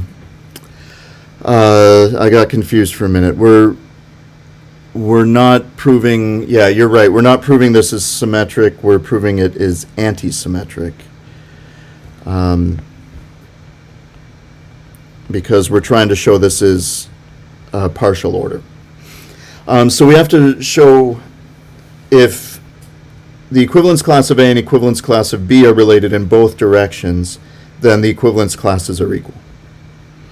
So we assume the equivalence class of A is t-related to the equivalence class of B, and also the other way around.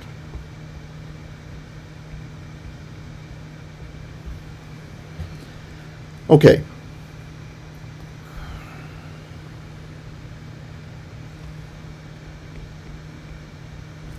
So, we can just look at what it means for these to be related through t.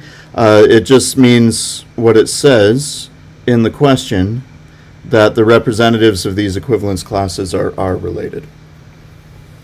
So, equivalence class of A being t related to equivalence class of B just means A are B. And equivalence class of B being t related to the equivalence class of A means B are A. So we've got A are B and B are A. And no, it's not the universal set excluding S. That is a slash going the other way. This is just the notation that's given in the question for the set of equivalence classes. Okay.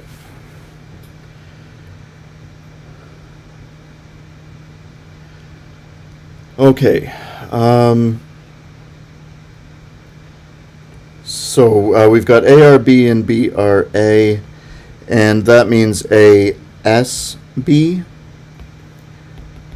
And remember from that theorem, things being related under an equivalence relation, since we showed S as an equivalence relation, is exactly the same as saying the equivalence classes are equal. So, as soon as we have ASB, we have the equivalence class of A equal to the equivalence class of B. So what we've shown is if the equivalence classes, if the equivalence classes are related in both directions,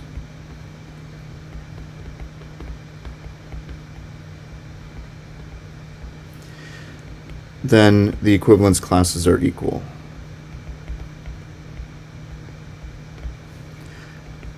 So that proves the T relation is anti-symmetric.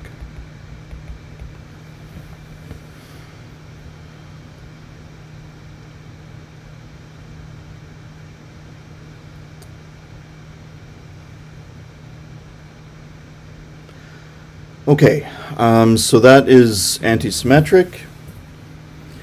And now let's move on to transitive.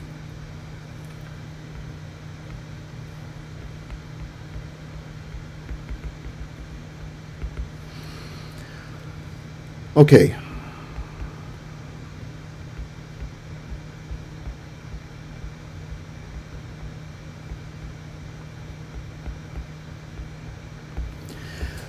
So we just give ourselves three arbitrary equivalence classes, and we need to assume that the equivalence class of A is related to the equivalence class of B, and the equivalence class of B is related to the equivalence class of C.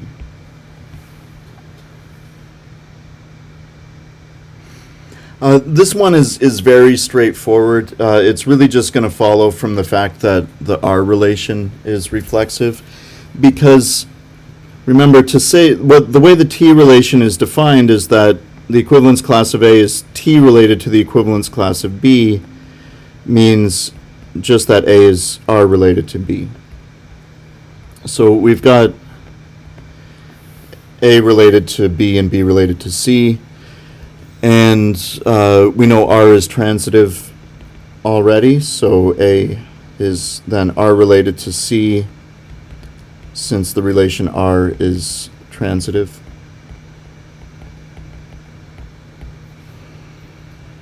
And using the definition of the T relation, that means the equivalence class of A is related to the equivalence class of C.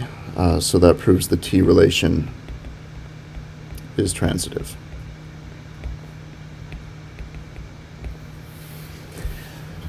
Okay, so that is the whole thing. So T is a partial ordering.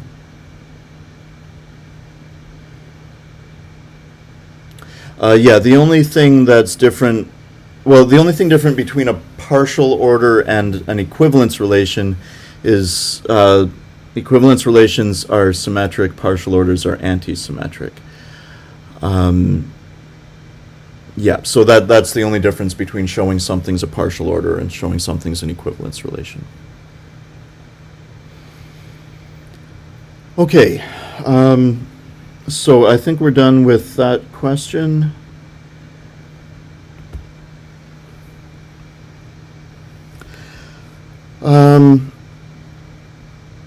Let's see. Do you guys want to do 45, or do you want to go back now and do some of the earlier ones to get some practice with some other things? Because we've just spent a lot of time on relations. No, transitivity is reflexive, symmetric, transitive, anti-symmetric. Those are all separate, but partial order includes reflexive, anti-symmetric, and transitive, and an equivalence relation includes reflexive, symmetric, and transitive. Okay. Oh, go back to the page we were on. Okay. We were down here. Okay, so a lot of people want to do 45. All right, we'll do 45, then we'll go back and we'll do some of the other ones after that. Okay. All right, I'll give you a second with this if you're trying to write it down or get your head around it.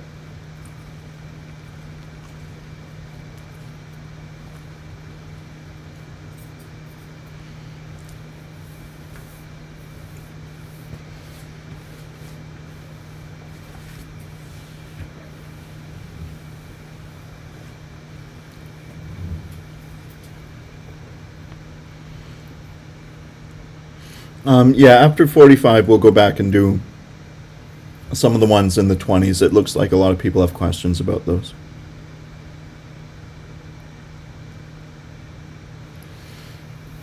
Okay. All right.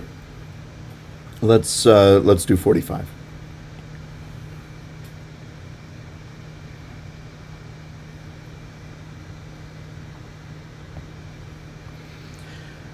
Okay, so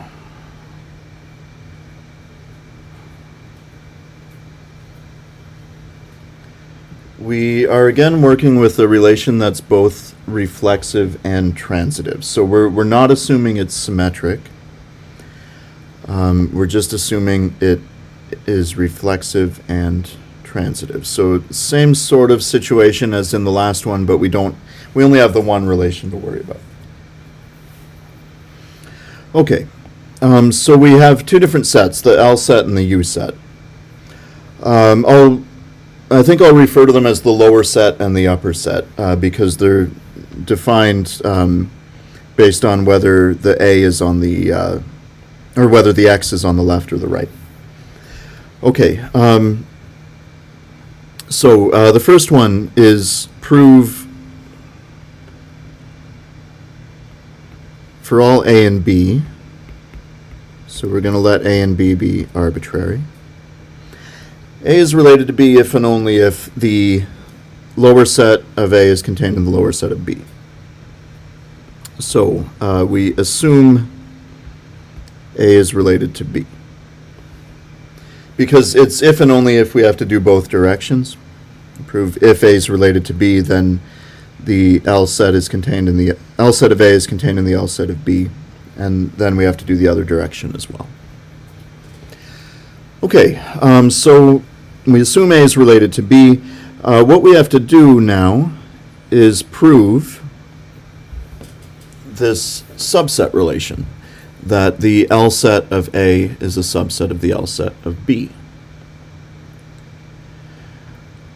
Okay, so we, to prove a set's a subset of another set, you take an arbitrary element in the first set, and we have to prove it's in the second set. Okay, so if we look at the definition of the L set, it's defined as the set of values that satisfy the statement X are A. So when we say that X is an element in this set, all that means is X is related to A.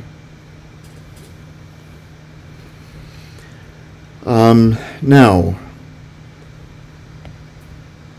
we are trying to prove that the L set of A is a subset of the L set of B. So our goal is to show that X is in the L set of B, which means we're trying to show X is related to B. And this is not too difficult to do because we have X related to A and A related to B. So X is related to B. Because remember, we're assuming that R is a transitive relation. So that proves that X is in the L set of B.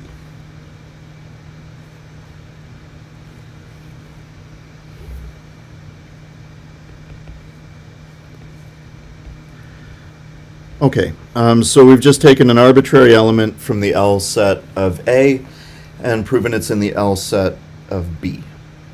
So L set of A is a subset of the L set of B. Okay, so that's the first part done. If we've shown if A is related to B, then the L set of A is a subset of the L set of B.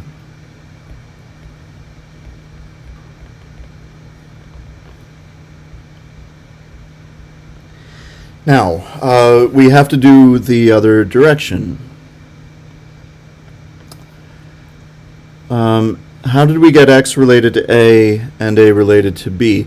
A related to B was our assumption, because we're proving if A is related to B, then the one set is a subset of the other. So we got A related to B because it's the assumption we need to make. We got X is related to A because when proving one set is a subset of the other, you get to give yourself an arbitrary element in the first set. So we gave ourselves this arbitrary element X in L of A. And that's how we know X is related to A, because that's what it means to be in that set. Okay. In the other direction, we need to assume the L set of A is a subset of the L set of B. And we need to try to prove from this that A is related to B. So we're trying to prove if one set's a subset of the other, then A is related to B. Okay, this is not too bad. We know that R is reflexive. So we know at the very least A is related to A, which puts A into the L set of A. So at least we know A is in that set, the set of things related to A. Okay, well, if it's in there, then it's in the L set of B because we've assumed that one set is a subset of the other.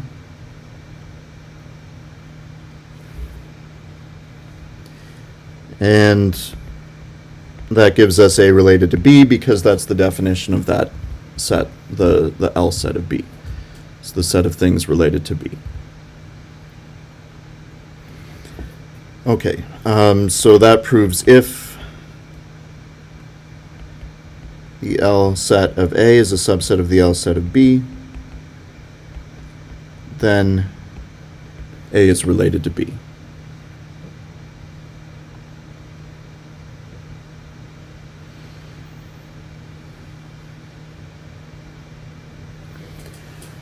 Okay, so that is the first part. So the first part was prove A is related to B if and only if the L set of A is related to the L set of B, and we've now done both directions of that. Okay. So that is part A.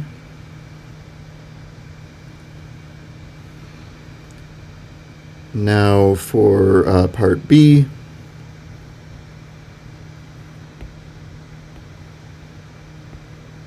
Oh no, that didn't work. Okay, anyway, part B is the same thing, but with the U set, and it flips the order. So it's A is related to B if and only if the U set of B is a subset of the U set of A. Okay, here, let's just do this on the same page. I'll just erase all of this.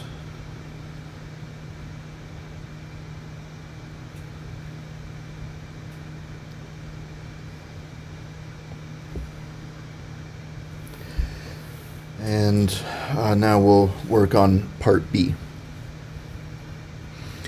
Okay, so we're proving for all A and B in U, so we let A and B be arbitrary elements of U. And in the first direction, we will assume A is related to B. Now, we're trying to prove the U set of B is a subset of the U set of A. Okay, well, whenever you're proving a set is a subset of another set, you just give yourself an arbitrary element in the first set, and you try to prove that that arbitrary element is in the second set. Okay, now we have to know what it means for X to be in the U set of B, and the U set is defined above. The U set of A is everything where A is related to X. So it's the relation the other way around. The X, or the element in the set, is appearing on the right. So if X is an element in this set, then we've got BRX. Now, okay, so that's what it means to be, for X to be in the U set of B. Okay, but now we have ARB and BRX. So by transitivity, ARX. And that's exactly what it means for X to be in the U set of A. So that proves the U set of B is a subset of the U set of A.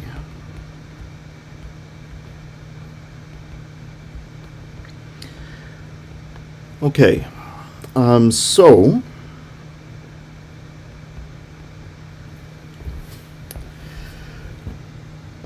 what we've shown is that the U set of B is a subset of the U set of A, and that means we've shown if A is related to B, then that's true. So that's half of the proof.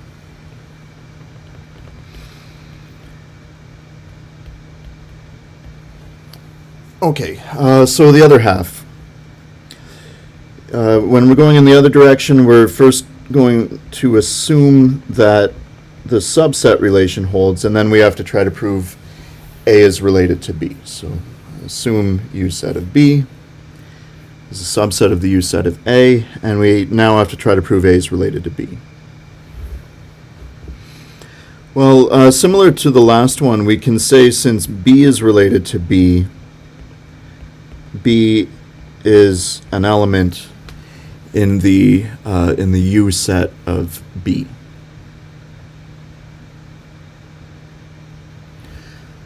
Okay, and since that's a subset of the U set of A, we've got B in the U set of A. And just by looking at how the U set is defined, for B to be in the U set of A, that exactly means A is related to B.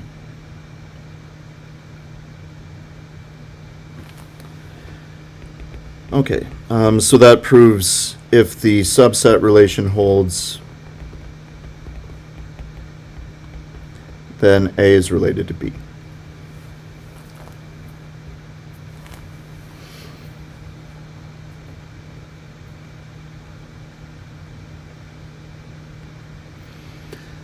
Okay, so that is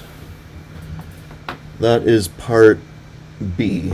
It's similar to part A. It's just the element in the U set appears on the right, whereas it appears on the left in the L set. But it's the same sort of idea.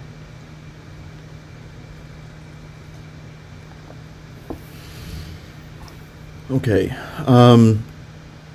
Yeah, we get B related to B because it's assumed in the question that the R relation is reflexive and transitive, so we know it's reflexive.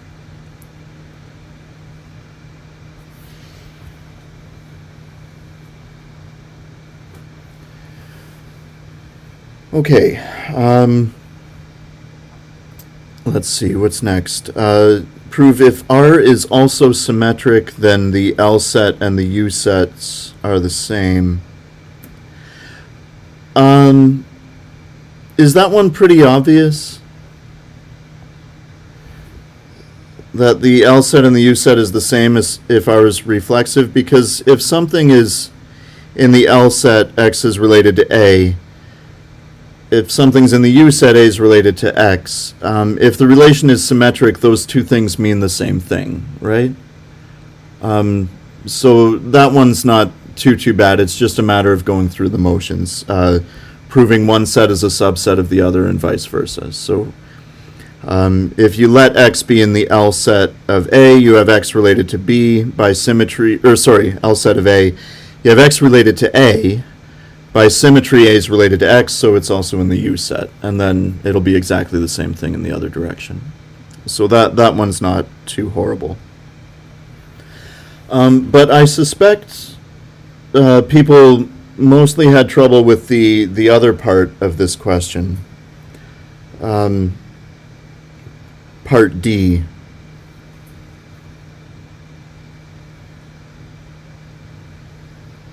Does that sound about right?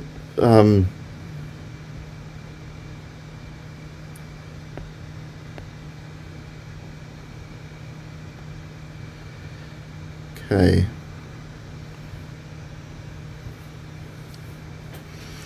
So the idea is this. If it's examining this for different relations. So for the less than or equal relation on R, the L set of A would be the set of real numbers where X is less than or equal to A. All right, so if our relation is the less than or equal relation, we're just replacing R with the less than or equal relation. That's the L set. And the U set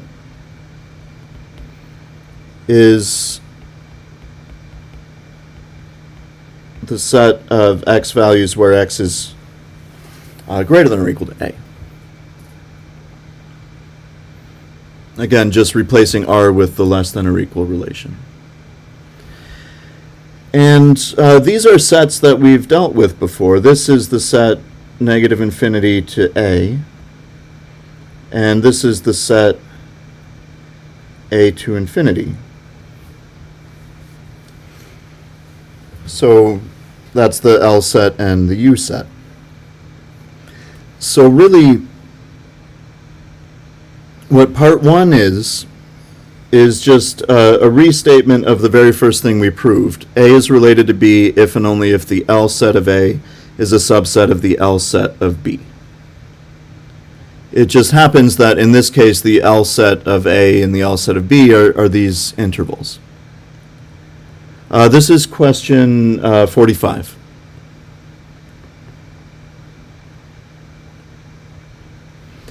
And similarly for part 2, this is A is related to B if and only if the U set of B is a subset of the U set of A. So it's the second thing that we proved, part B, just in this setting where the relation is the less than or equal relation. So that's all that's going on here. It's just I is an example of part A, and or sorry, not I. Roman numeral 1 is an example of part A, and Roman numeral 2 is an example of part B, because that's what the L and the U sets work out to be under the less than or equal relation. Now, for part 3, if we look at the divides relation, so under the divides relation on set of natural numbers, or the set of integers. So let's write it this way, the divides relation on the set of integers. The L set of A would be the set of integers where x divides A. And the U set of A is the set of integers where A divides x. And one of these two sets we have seen before. The set of x values where A divides x is also known as the ideal generated by A.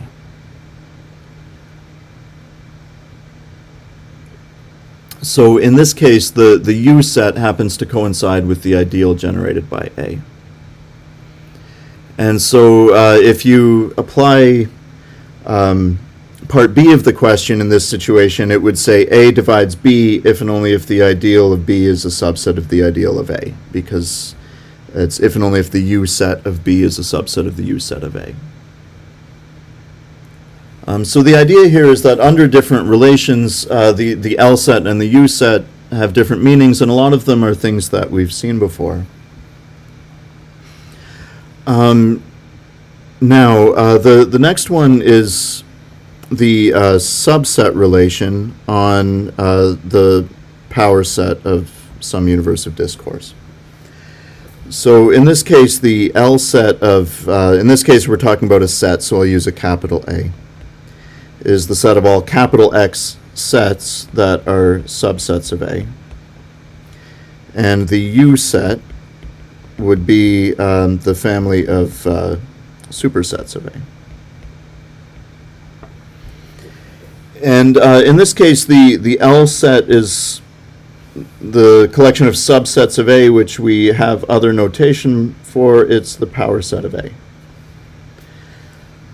So in that case, part A of the original question would read A is a subset of B if and only if the L set of A is a subset of the L set of B.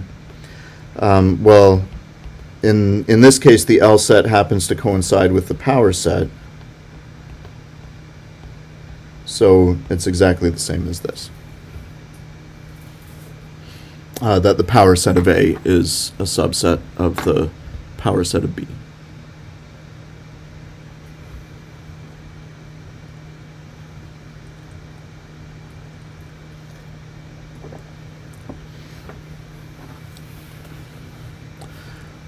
Okay, so that's the idea.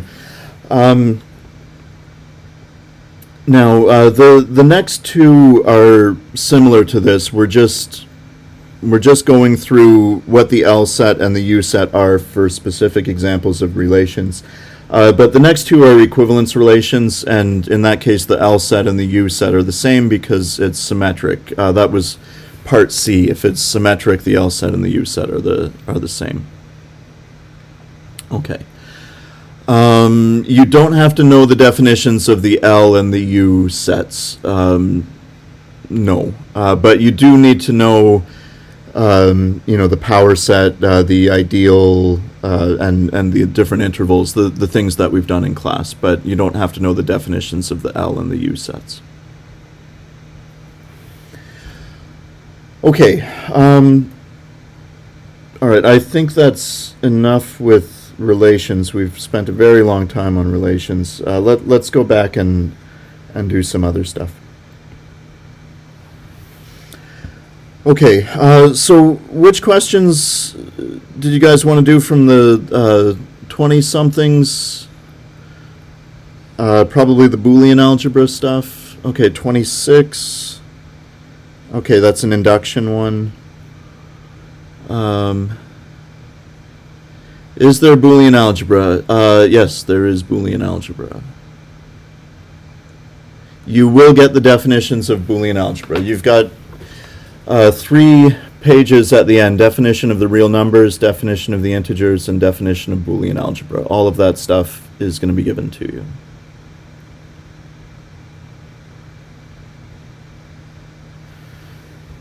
Okay.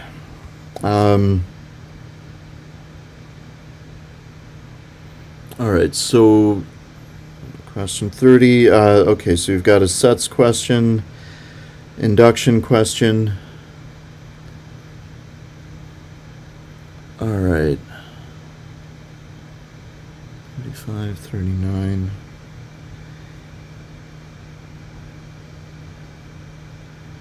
Okay. All right, well, let's see what we can get through. So, 30, 35. Yeah, definitely Archimedean property.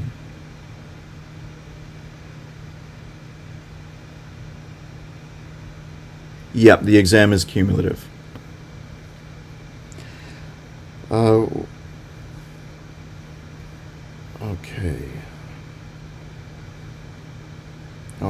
Okay.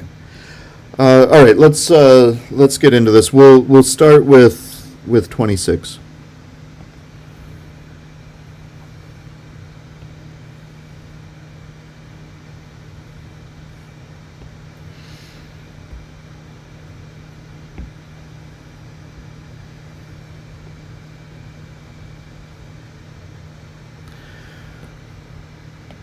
Okay, so we need to let A and R be real numbers, and we assume R is neither 1 nor 0.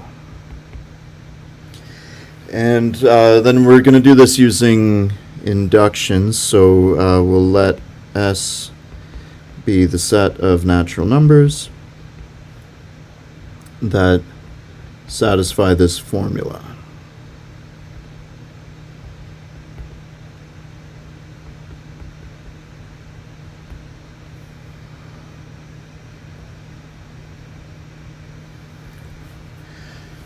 Okay. So to prove 1 is in the set, if we look at the sum from 0 to 1, sum from 0 to 1,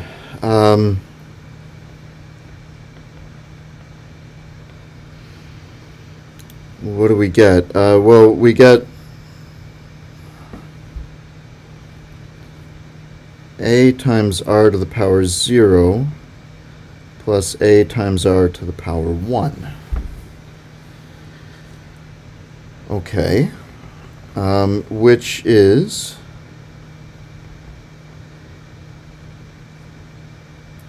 a times 1 plus r. And now, since r is not 1, we can multiply the top and bottom of this by 1 minus r.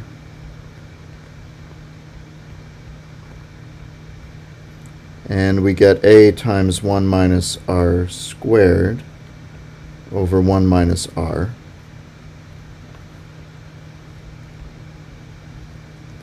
And that is exactly what we want, because r squared is r to the power 1 plus 1.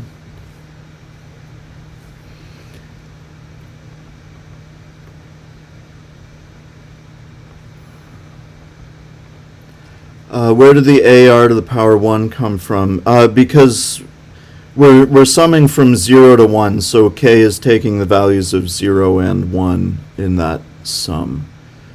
So replacing k with 0 and 1 and adding them together. That's the summation notation.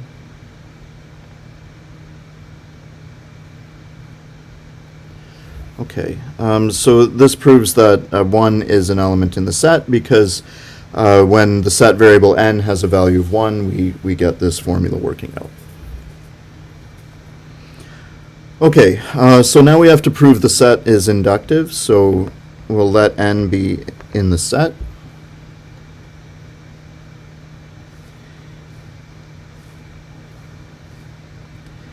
And that means that the sum as k goes from 0 to 1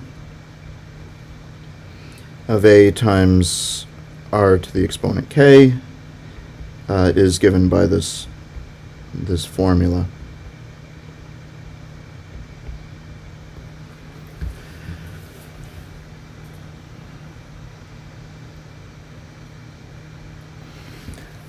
Okay, so that's the assumption that n is in the set, so that formula holds for that value of n, but we're really interested in the value n plus 1. We want to show that n plus 1 is in the set. So if we look at the sum of this sequence from 0 to n plus 1, that is, of course, defined to be the sum from 0 to n plus the n plus first term in the sequence, which will be a times r to the exponent n plus 1.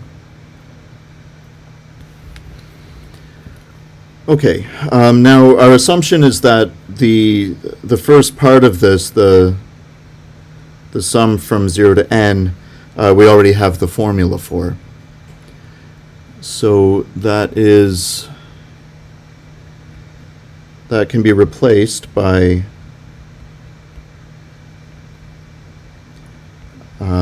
this formula, a times 1 minus r to the n plus 1 over 1 minus r.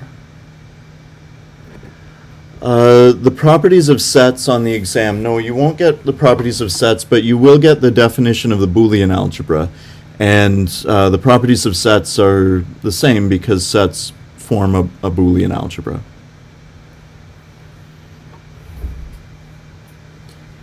Okay, and then we're adding on to this a times r to the exponent n plus 1.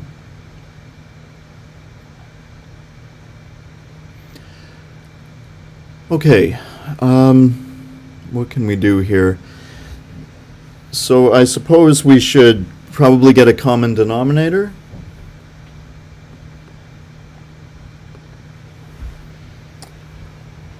I don't know if we'll get to well-ordering property questions, because there's a whole bunch that people have already asked for. So, okay, let's see what we can do with this. So if we get a common denominator and maybe expand and collect like terms, so we have expanding, we have a minus a r to the power n plus 1. And then to get a common denominator, we have to multiply the second term there by 1 minus r. So that'll give us plus a r to the n plus 1 minus a r to the n plus 2 all over 1 minus r.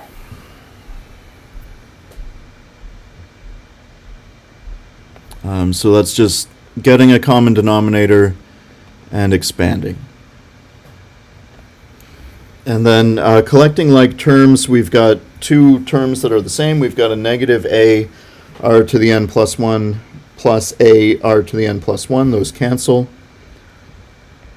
So we're left with just the first and the last terms. And that is exactly what we need.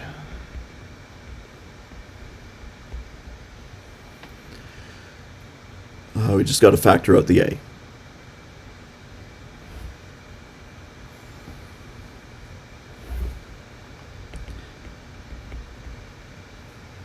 Oops.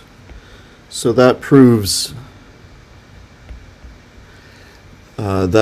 that n plus 1 is an element in the set, and that proves the set is inductive. Because whenever n is in the set, n plus 1 is in the set. So that's it. By the principle of mathematical induction, all natural numbers are in the set, which means all natural numbers satisfy the formula. So that's the end of it.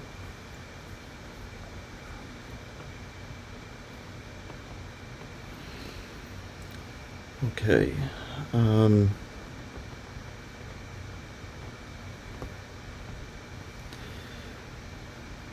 Let's see.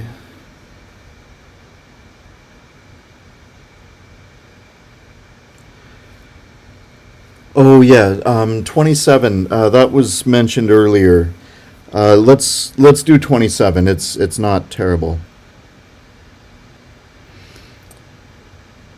Okay, so 27.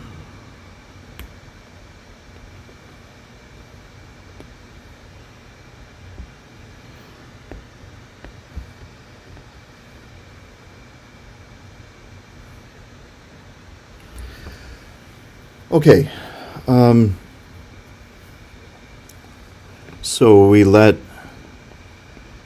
A be an element in the power set of U, and we assume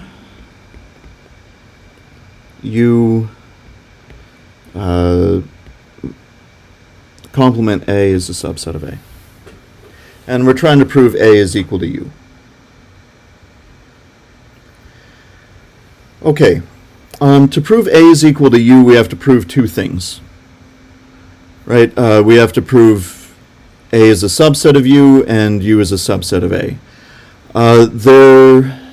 I'm claiming we already know A is a subset of U, and that is because A is in the power set of U. So since A is in the power set of U, A is automatically a subset of U. That's done. So really, we only need to show U as a subset of A. So let's work on that. So we're trying to get U as a subset of A. Oh, what does the forward slash mean? So in general,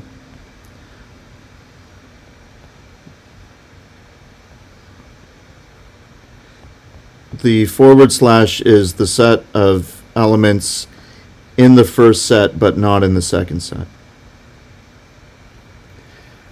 So the U forward slash A is everything that's in U and not in A. In other words, it's also defined like this. U slash A is defined to be U intersect A complement. It's the things that are in U and not in A. So if it helps, you can view the assumption like this. That U intersect A complement is a subset of A. It's the same thing. The forward slash means first set intersected with the complement of the second. Yeah, A intersect B complement, exactly. Okay.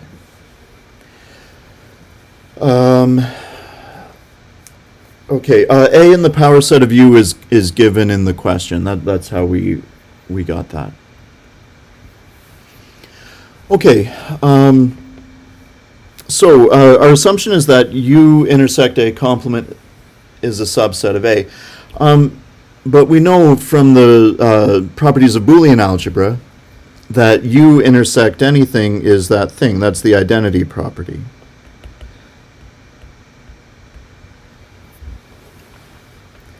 Right, U intersected with any set is that set. So we've got that. And now all we have to do, because we're trying to show U is a subset of A, in order to get U on the left-hand side, we just have to union A on both sides.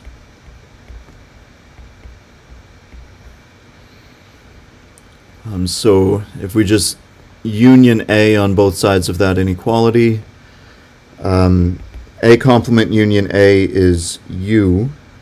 That's the complementation axiom. And A union A is A. That's the idempotence axiom.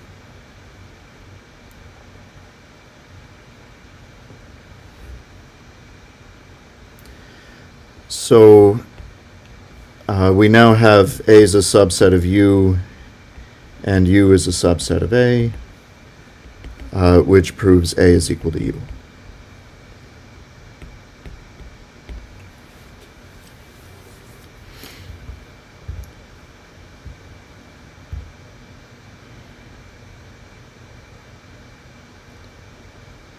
Okay, so the main idea here is stay focused on the goal. The goal in this case was to prove A is equal to U. When you have an assumption that something's a subset of something else, it's not an assumption that's immediately useful. It's only useful, well, I mean, it's useful as an inequality if you're using the Boolean algebra approach, and it's useful if you happen to know of something in the first set if you're, working with the set definitions. But really, you want to focus on what you have to prove. So if we're proving A is equal to U, we have to think, okay, how do we prove A is a subset of U? How do we prove U is a subset of A? A is a subset of U was given in the question because we were given that A is an element in the power set of U. U is a subset of A we can come up with just by manipulating the assumption a little bit.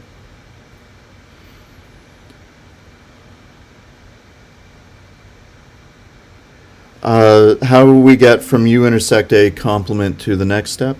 Yeah, so the identity axiom of Boolean algebras says given any set, U intersect that set is itself. So for any set S, U intersect S is the same as S. So what we're doing is we're taking U intersect A complement on the one line, and we're just saying that is the same as A complement because of the identity axiom. A complement is the set of elements that are not in A. The set of things in your universe of discourse that are not in A.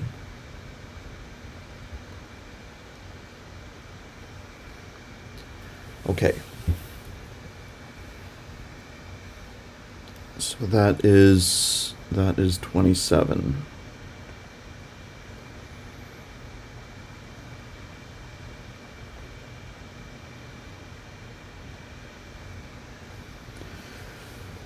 Okay, where are we going from here? 30. Let's do question 30.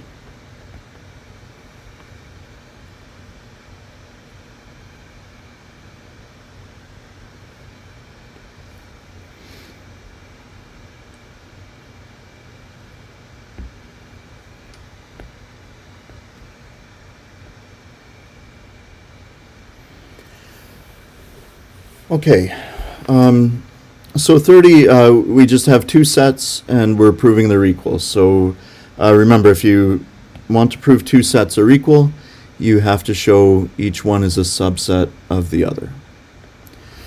Okay, so let's show the first one is a subset of the second. And remember, to show a set is a subset of another, you take an arbitrary element in the first set, and then you prove that that element is in the second set. Okay, so first thing we do is we take an arbitrary element in the first set. Now, we can write down what that means. It means x is an element in the first set, but not an element in the second set.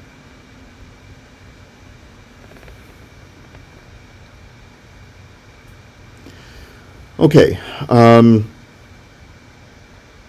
now let's write down what that means.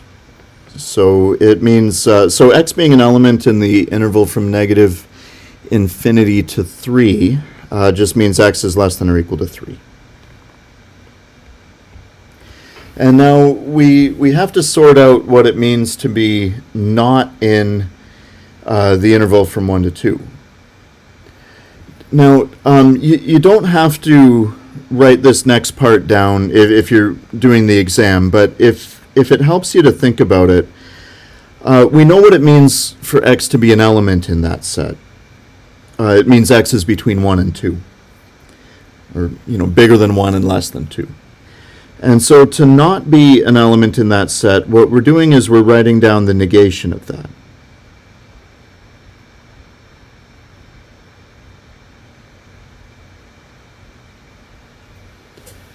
So we're saying that's not true. It's not true that x is bigger than 1 and less than 2. So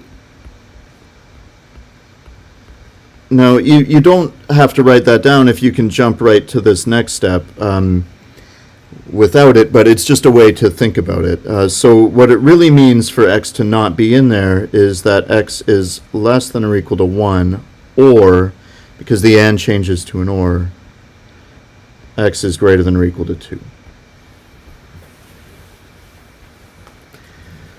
Okay, so that's our assumption and what our assumption means. Yes, these are sets of real numbers. Whenever we're talking about intervals, we're talking about sets of real numbers. Okay, now here's the difficulty. We know for sure that x is less than or equal to 3. That's definitely true. And we know at least one of the other two things is true. We know either x is less than or equal to 1 or x is greater than or equal to 2, but the trouble is we don't know which of those is true. So because we don't know which one is true, we may have to consider two cases here. So one case where the first one is true, and another case where the second one is true, because we don't know which one of those things is going to be the case. We just know one of them is true. But in both cases, remember, it's not all about your assumption. In both cases, we're trying to work our way towards proving x is an element in this set, the set on the right. Okay. So let's try to do this. Well, if you look at the first case, x is less than or equal to 1, In this case, we get x in the interval from negative infinity to 1. And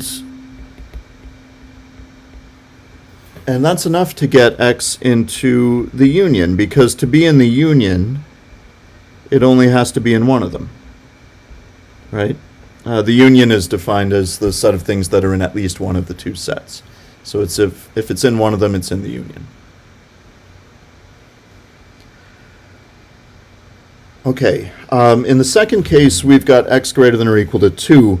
Remember, no matter what, we have x less than or equal to 3. That was something that we had regardless of what case we're in.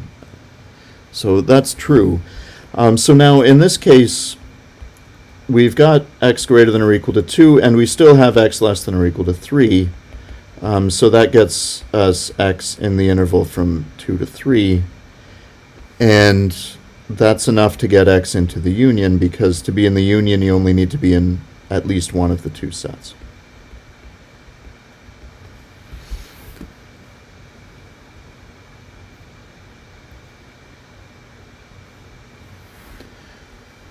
Okay, so that means our job is done, because remember, to prove one set's a subset of another, you take an arbitrary element in the first set and you show it's in the second set, and that's exactly what we've done here. So we can now say, therefore, the first set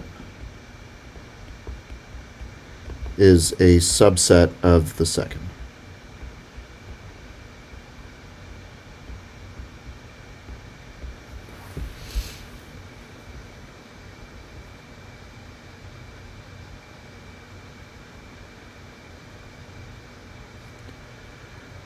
Okay. Could you use contraposition here instead of cases? Could you use contraposition instead of cases? Assume x is not in there.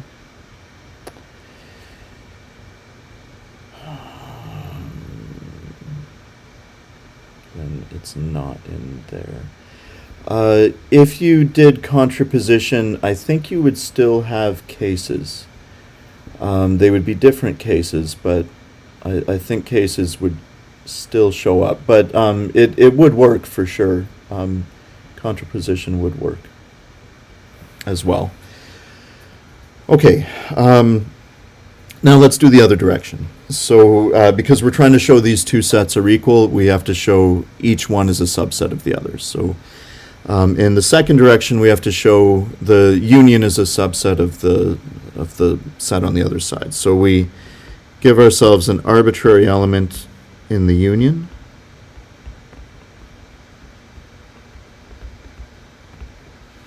And we can write down what that means. It means x is in the first set or the second set. And our goal is to prove that x is in the other set, negative infinity to 3, complement 1 to 2. Now, we run into the same issue. You can write conversely if you like. Yeah, it kind of lets the reader know that you're switching directions. So, you know, it's not necessary, but it's nice to give the reader a heads up that you're switching directions. Okay,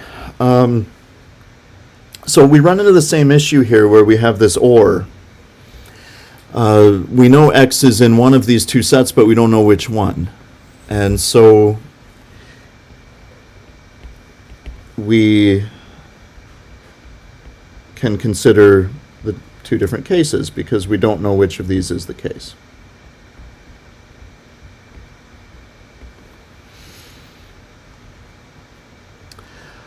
How do you know when you have to do the converse? Well, whenever you're proving two sets are equal, you have to do both directions. You have to show the first set is a subset of the second set, and then you have to turn around and show the second set is a subset of the first set. The other situation where you have to show a converse is if you're proving an if and only if statement, Because if you're proving a statement P if and only if a statement Q, you have to prove if P then Q, then you have to turn around and prove if Q then P. So that's the other situation where you've got the two directions. But it's just that. Proving sets are equal, you have to do both directions, and anytime you're proving an if and only if statement, you have to do both directions. Will you tell us which proof to use for a question? Possibly. If I want to see a specific method, I'll ask for it. Otherwise, it's up to you guys, and lots of different methods can work. Okay, so back to this. In the first case, we have x less than or equal to 1. That's what that means.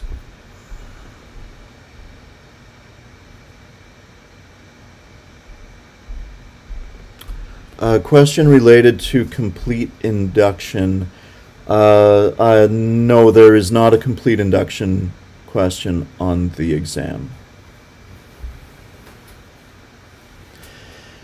Okay, so x is less than or equal to 1. Our goal ultimately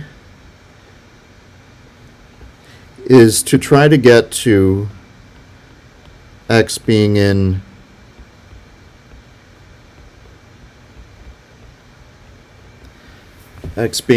this set.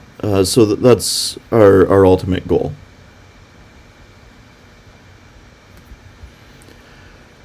Okay. So we have to show x is in the first set, the set negative infinity to 3. That's pretty easy. We can just say since x is less than or equal to 1 and 1 is less than or equal to 3, we have x less than or equal to 3. That gets x into this set. And we have to show x is not in the second set. That's also pretty easy. We can say since x is less than or equal to 1, x is not greater than 1. So that automatically disqualifies it from being in the interval from 1 to 2. So that means x is in the first set, but not the second.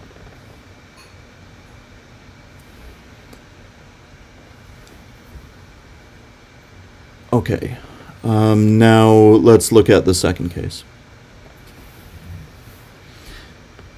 So in this case, let's see what we have. So x is in the interval from 2 to 3. So that means x is greater than or equal to 2 and x is less than or equal to 3. And our goal is exactly the same. We're trying to get x into the interval from negative infinity to 3, complement the interval from 1 to 2. I think this one is even easier than the last one. We know right away, since x is less than or equal to 3, we have x in the first set, the interval from negative infinity to 3. So that one is immediate. And also, we know since x is greater than or equal to 2, x is definitely not less than 2. And that disqualifies x from being in the interval from 1 to 2, because to be in the interval from 1 to 2, you have to be less than 2. So that proves it's in the first set but not the second, which means it is in the complement. Okay, so that proves that an arbitrary element in the first set, which was the union from negative infinity to 1 with the interval from 2 to 3, we've shown that that set is a subset of this set, the interval from negative infinity to 3 complement interval from 1 to 2. and therefore they're equal because we have done both directions.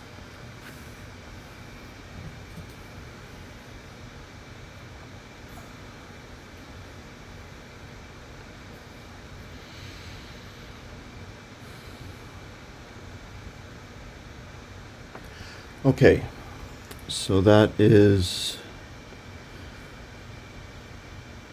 let's see. Yeah, I would say the final is similar in difficulty to the midterms. That's probably it's probably true. Sorry, there was a question about the last part. Just that we've now finished the proof. We've shown the second set, the union here, is a subset of the first set, which was the complement. And that finishes the proof because we've shown each set is a subset of the other one. So that means the sets are equal.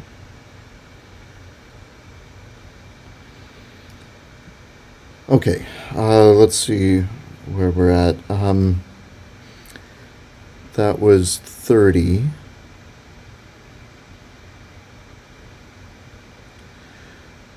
Okay, so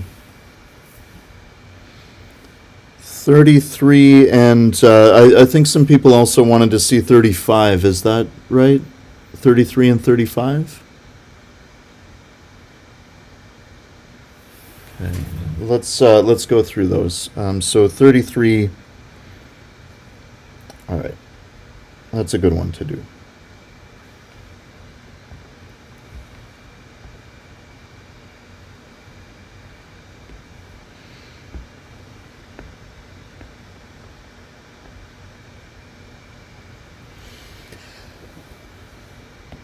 Okay, question 33.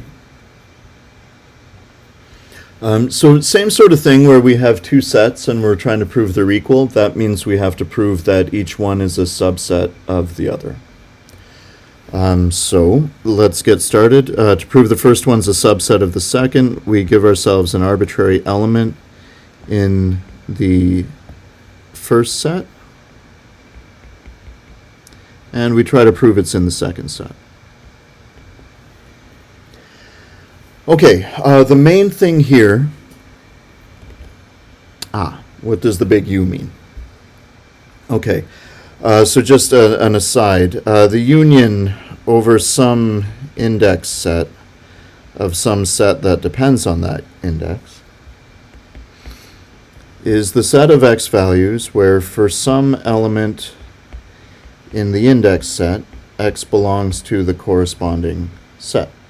That is the definition.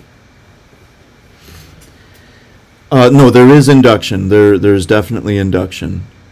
I didn't say there's no induction. Okay, so this is what the big U means. And we need to know this because we need to know what it means for x to be an element in this set. So in this case, what it means is there is an element n in the natural numbers for which x is in the interval from 1 to 3n. So just following that template, there is an index in the index set for which x is in the corresponding set.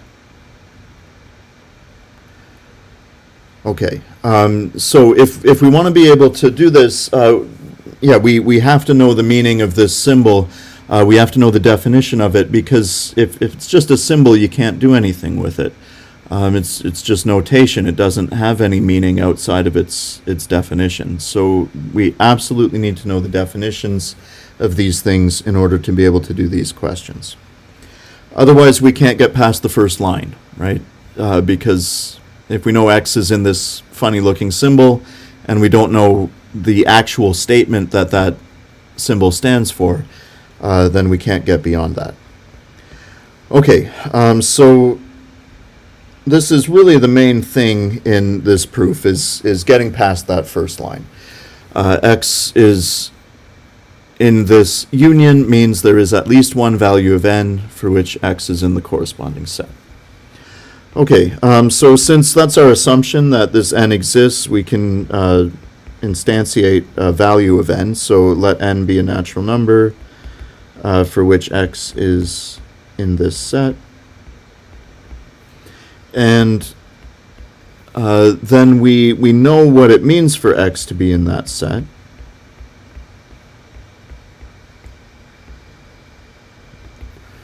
Right, it means that X is greater than or equal to 1 and that X is less than 3n. Now, if you look at where we're trying to get, remember we're trying to prove one set is a subset of the other. So we gave ourselves an arbitrary element in the first set. We're trying to prove that that element is in the second set. We're trying to prove it's in the interval from 1 to infinity. So all we have to do is prove X is greater than or equal to 1, because that's all it means to be in that set. That set is just the set of real numbers that are greater than or equal to 1. And conveniently we have that. X is greater than or equal to 1. That came out of our assumption pretty easily. So we can say since X is greater than or equal to 1, we have, without anything else, it really has nothing to do with the value of n, we have that X belongs to that interval. So that proves the first set is a subset of the second.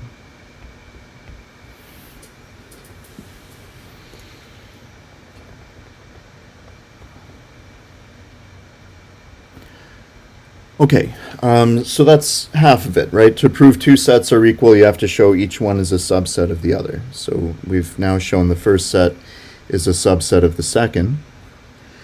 And now we have to turn around and show that the second set is a subset of the first. So turning around, we can say conversely, let X be an arbitrary element in the second set.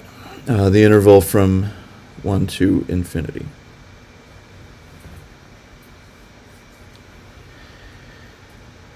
Okay, now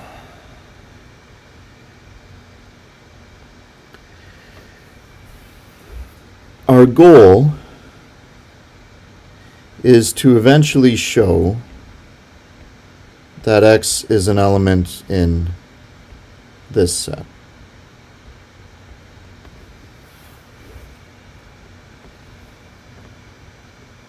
That's our goal.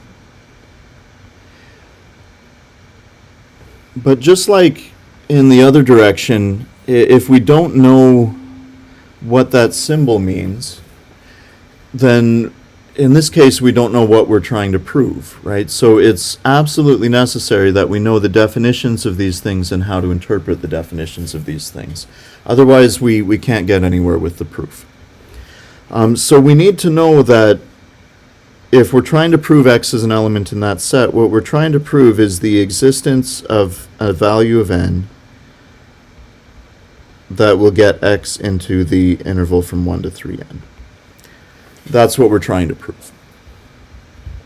So we need to prove that that natural number exists.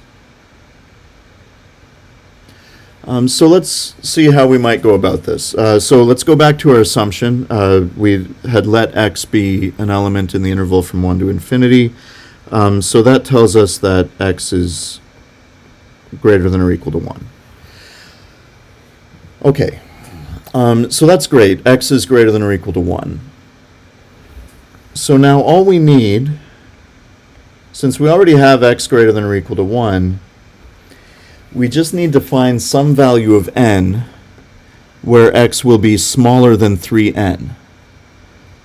Right? Because if we can find some value of n where X is smaller than 3n, then that will get X into this set, and that's exactly what we're trying to do. Find a value of n that gets X into that set. So how can we find a natural number or show that there is a natural number where x is smaller than 3n? Well, infinity is not a natural number, unfortunately. Any other ideas how we might find a natural number? Also not necessarily a natural number. There we go. The Archimedean property. Yes. So, by the Archimedean property,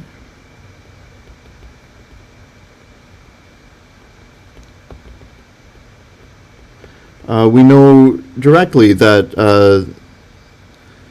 there is an n, so we can let n be a natural number with x less than 3 times n. Because 3 is bigger than 0. Remember that works for anything on the left-hand side, and the thing you're multiplying n by has to be bigger than 0. That's the only condition for using the Archimedean property. Okay, so now we have x greater than or equal to 1 and less than 3n. So x is in the interval from 1 to 3n. So that proves that there is an n where x belongs to that set. And that is what we need to prove in order to show that x is in the union. So just know the definitions of these things, know how to interpret the definitions of these things. N is not 0 because n is a natural number. So that case is not going to come up. Although if it was the case, that n would not be the value of n where 3n is bigger than x. Because x is greater than or equal to 1, whatever n is, it has to make 3n even bigger than that. So the Archimedean property is telling us that there is a natural number. It won't end up being 0 because it will be bigger than x. Yeah, odd and even stuff and division, that's all going to be tested. Yeah. Okay, so just to finish this off, that proves that the interval from 1 to infinity is a subset of this union. And that proves that the two sets are equal.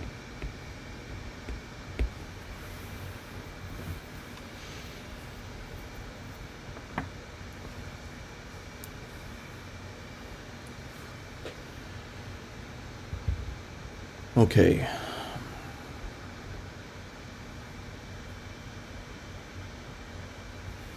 Have there been any curves in cases where class performance was low? Not that I can remember.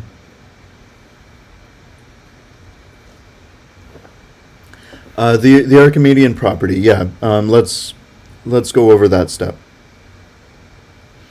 Okay, so the Archimedean property. Here, let's do this down here. The Archimedean property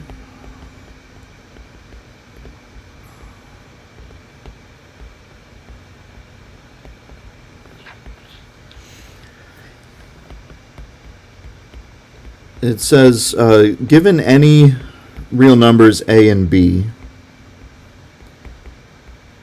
as long as the value of a you're using is bigger than 0, then you automatically know there is a natural number where a times n is bigger than b. And it doesn't matter what b is. There are no restrictions on the value of b that you use. The only restriction is that the value of a that you use is positive. And so the way that we use this is we said there is an n where x is less than 3n. So what we were doing is we were using, we were applying the Archimedean property using x as the value of b, and we were using 3 as the value for a, which is valid because 3 is positive, so it meets the condition of the Archimedean property.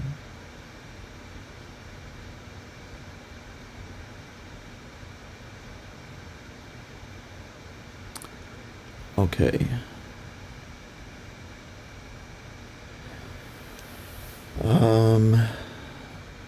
Okay, the upside down U in question 34.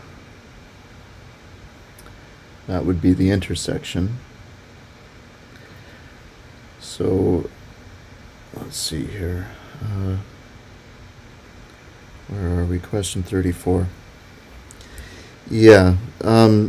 So, okay, for 33,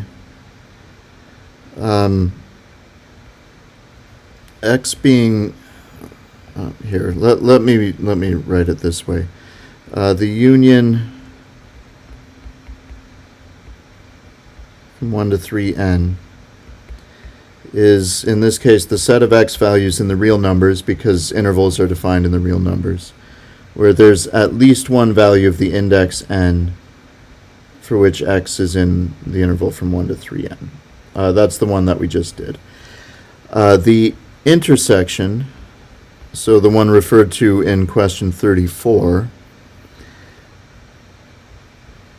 is similar, except it has to be in all of the sets. So it's the set of real numbers where for every value of the index n, x belongs to the corresponding set. So the union is, the condition is that it has to be in at least one of the sets. The intersection, which is the upside down U, it has to be in all of the sets. So those are the definitions there. Okay, and now some people wanted to see question 35, is that right? I think there have been, yeah, there's been a lot of people asking for question 35, so let's do that.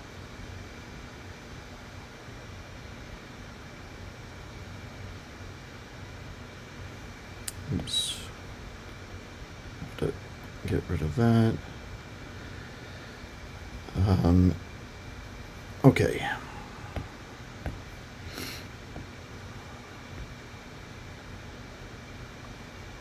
So, question 35.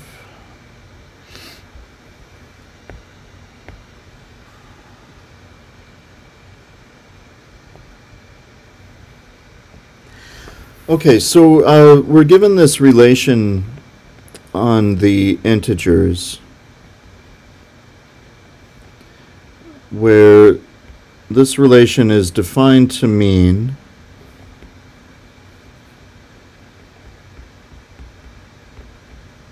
x minus y times x plus y is in the ideal generated by n. Okay, so this symbol means this statement. Okay, so that's what we're given. And we are asked to prove that this is an equivalence relation. Okay, so that means we have to prove it is reflexive, symmetric, and transitive. So, for reflexive,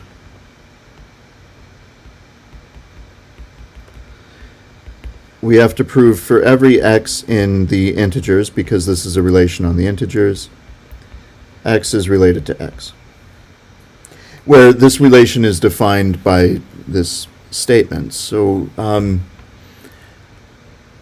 so this is not going to be too bad if we let x be an arbitrary element in Z, and now we have to prove x is related to x, meaning we have to prove this statement here when both x and y, the statement here when both x and y are the same. That's how we prove x is related to x. So if we just evaluate that expression, x minus x times x plus x is, what is that? Well, that'll be 0, right? Because x minus x is 0. Yeah, the relation is just defined in the question. A lot of these relations, you're just given a novel relation. It's not something that you need to know or need to memorize. You're just given a relation and asked to prove something about that relation. It's just an example of a relation because we're studying relations in general.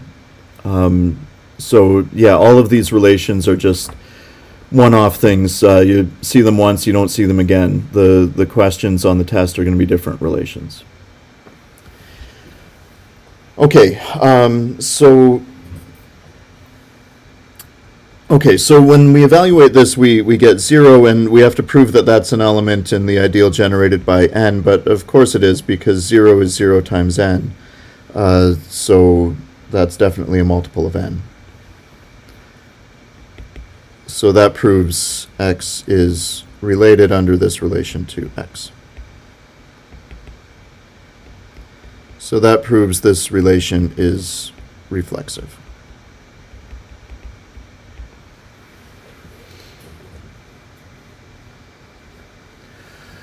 Okay, now let's do symmetric.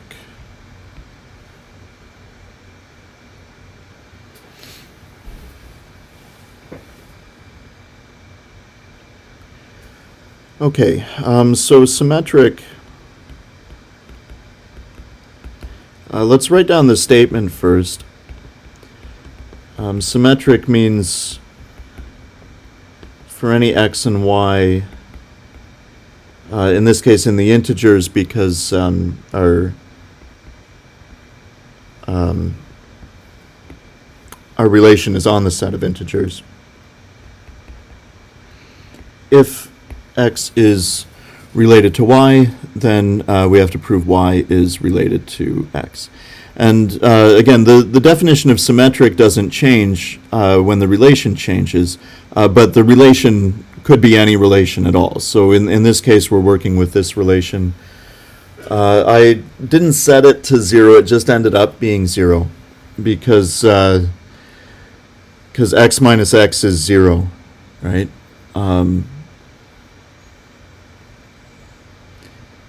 Like the expression we're calculating is this expression right here, the x minus y times x plus y, except in the case of reflexive, we're trying to show x is related to x, so both the x and the y are the same thing. So we had x minus x in the expression, it just worked out on its own to be 0. It's not a decision we made, it's just what it's equal to. Okay, for symmetric, this is the statement we're trying to prove. So we start by letting x and y be arbitrary integers, and it's an if-then statement, so we get to assume that x is related to y. And we're dependent on the definition of the relation in order to know what this means. So, we need to know what relation we're working with, and in this example, the relation is defined in the question in this way, that it means x minus y times x plus y is a multiple of n. Okay, well, we're trying to prove y is related to x. So we have to prove that when the x and the y swap places, this is still true. Well, since this is a multiple of n, one thing we can do is let a be an integer with x minus y times x plus y equal to a times n.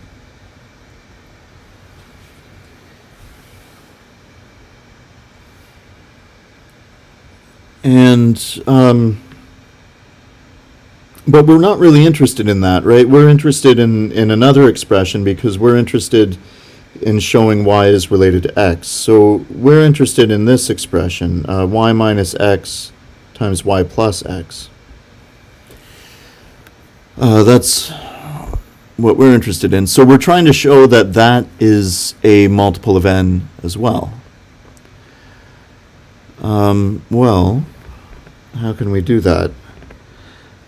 I suppose if we factor a negative out and just switch the order of the second one, we get the negative of the other expression we had. So that's negative an. Well, negative an is just negative a times n, right? So that's still a multiple of n.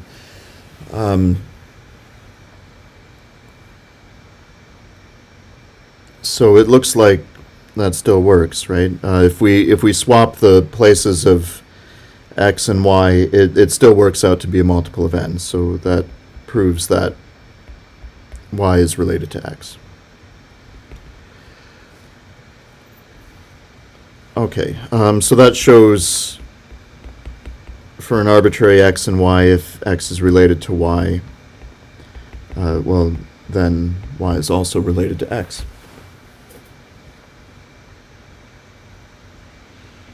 Fire alarm? Oh no. That's not good this time of night. Okay, good luck.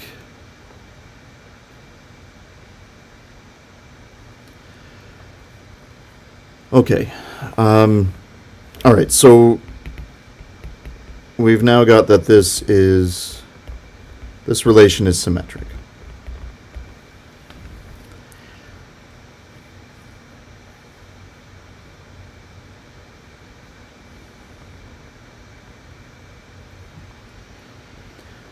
Okay, and let's see, the last thing we have to do is we have to show that it's transitive. So let's move on to transitive.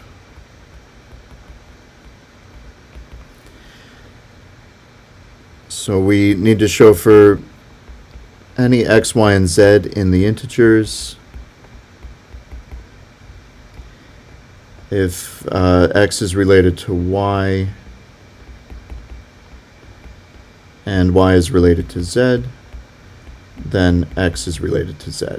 And in this case, our relation is this relation that we're working with. Symmetric versus anti-symmetric, they're just two different statements, and so the statement you have to prove depends which one of those things you're proving. Symmetric is if x is related to y, then y is related to x. Anti-symmetric is if x is related to y and y is related to x, then x is equal to y. So they're really two different statements, and so you get a different assumption, and you have a different conclusion you're working towards. But it's the same idea that as long as you know what the statement is, you know what your assumption is, you know what your conclusion is, and you just work from one to the other. Which is also what we're doing here. Transitive is a certain statement, and we have to prove that statement, so we're just working from assumption to conclusion. Okay, so we give ourselves arbitrary integers, x, y, and z. Our assumption in this case is that x is related to y and y is related to z. And we can write down what that means because we're given the meaning of this relation in the question. So x being related to y means x minus y times x plus y is a multiple of n. And y being related to z means y minus z times y plus z is a multiple of n.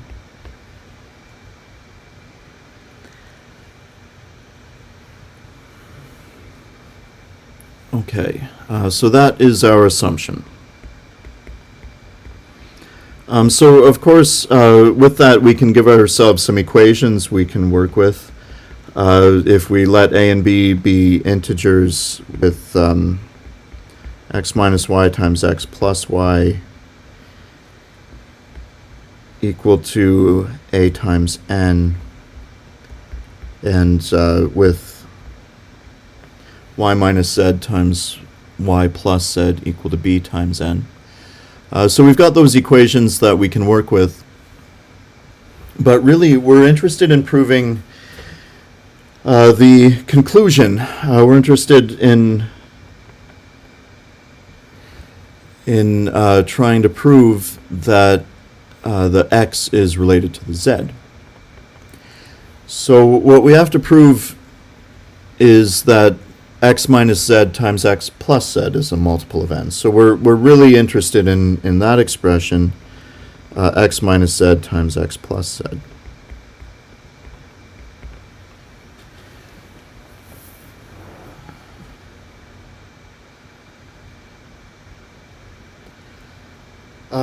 The trouble is, okay, how do we get this in terms, so we're trying to show this is a multiple of n. We're trying to get this to be something times n. And, well, we know that these other two expressions are multiples of n, so we really want to try to get this expression in terms of the others. So, if we expand this, we get x squared minus z squared, right? And the other ones, we have x squared minus y squared and y squared minus z squared. So if we just do the old trick of writing this as with a minus y squared and a plus y squared in the middle, then that's x minus y times x plus y plus y minus z times y plus z. Right? And so that's just an plus bn, so that's yeah, that's just going to be a plus b times n, which is certainly a multiple of n. Okay, so that proves x is related to z under this relation. And so that's transitivity. So that proves we've got an equivalence relation.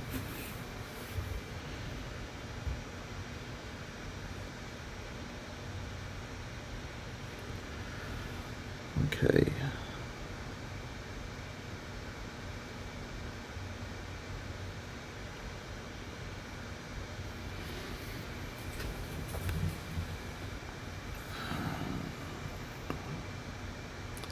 So, let's see, where are we at? Oh, no trouble at all. No trouble at all. Okay, question 39. Prove R is anti-symmetric. Yeah, we can do question 39. No problem.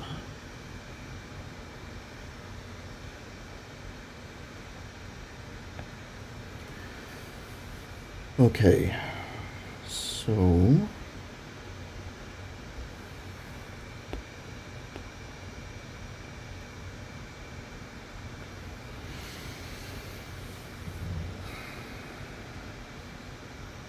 okay.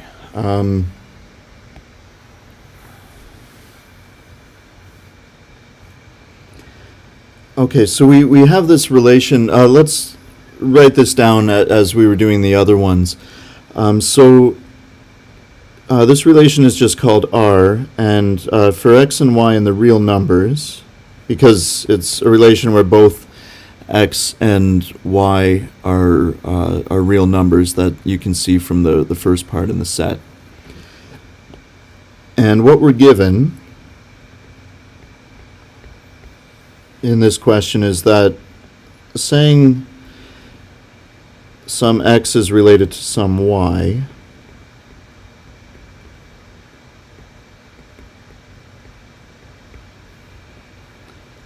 means that there is some non-negative integer where y is 2 to the power n times x. Okay. So similar to the last one we did, we're given this relation. It's probably the only time we're ever going to see this relation, but it's an example of a relation, and we have to prove some things about it. So in this case, we have to prove that it is anti-symmetric. So, anti-symmetric.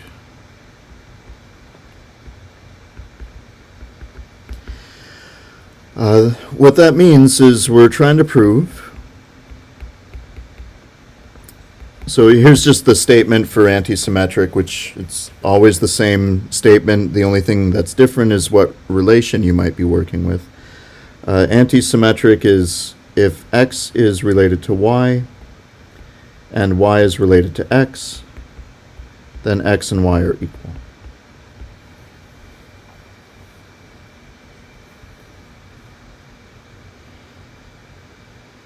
So that's what we need to prove.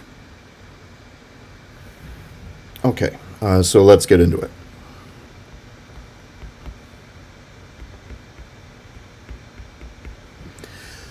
So the first thing is we need to give ourselves arbitrary real numbers, x and y.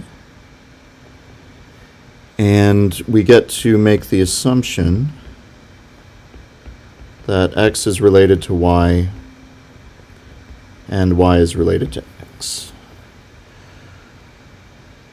And our goal throughout this is going to be to prove that x and y are equal.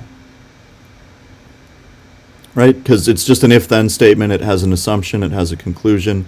We're just trying to work from one to the other. Okay, but the key here is that our assumption is in terms of this relation R, and we're given the definition of this relation right in the question. So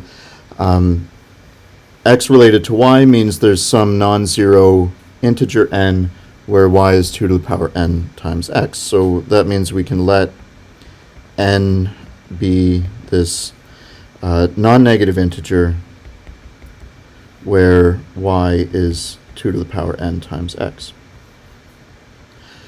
Because that's what it means for x to be related to y. Now, we also have y related to x, and so we know the same statement holds with the x and the y reversed, but we have to use a different letter for that because we've already used n. So we've got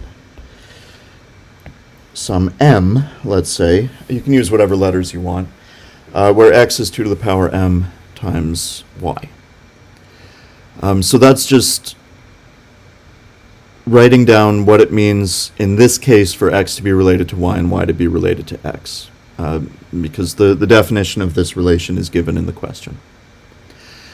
But remember, throughout this whole thing, our goal is to prove that x is equal to y. So that's all we're trying to do at this point, is prove x is equal to y. So one thing we could do, for example, is substitute our first equation into our second equation. So just take that expression and substitute it in for the y. So that would give us x equals 2 to the power m times 2 to the power n times x.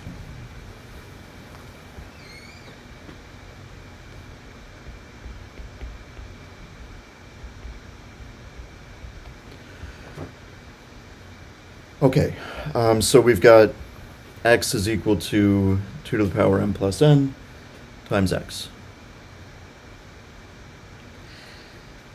Okay, now it would be nice to cancel out the x on either side, but there's a problem with this, that we can't cancel out the x because x might be 0.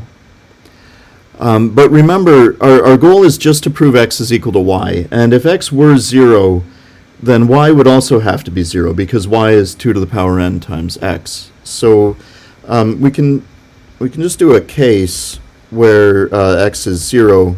That's the case where we're not able to cancel x on either side. And in that case, we have y being 2 to the power n times 0, which is also 0.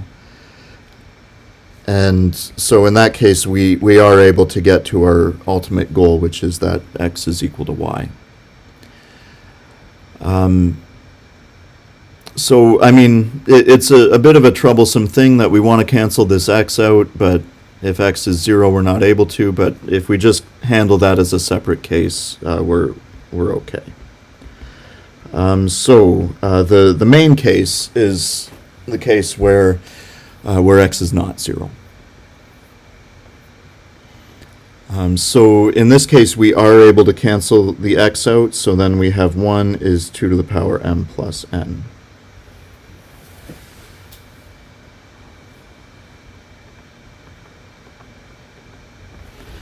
But if 2 to the power m plus n is 1,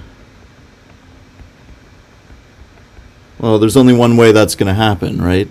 It's if that exponent m plus n is 0.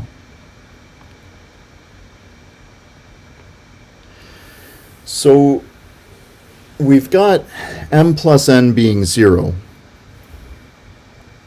but the m and the n are both greater than or equal to 0. Because that's part of the definition of this relation, is that the integers that exist are non-negative. They're greater than or equal to 0. So how is it that m and n can add up to 0 when neither one of them is negative? Well, we can show that that means they're both 0. So, for example, if we add n to the second inequality here, the 0 less than or equal to m, we have n plus 0 less than or equal to m plus n. N plus 0 is n, and m plus n is 0. So that means n's less than or equal to 0. That means n has to be 0 because it's greater than or equal to 0 and it's less than or equal to 0.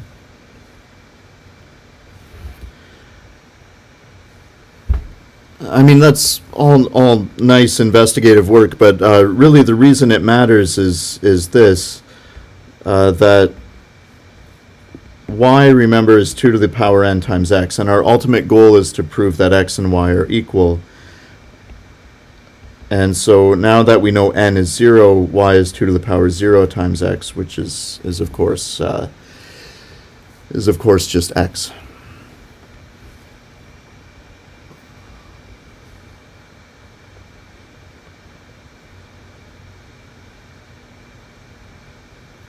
We're on question 39.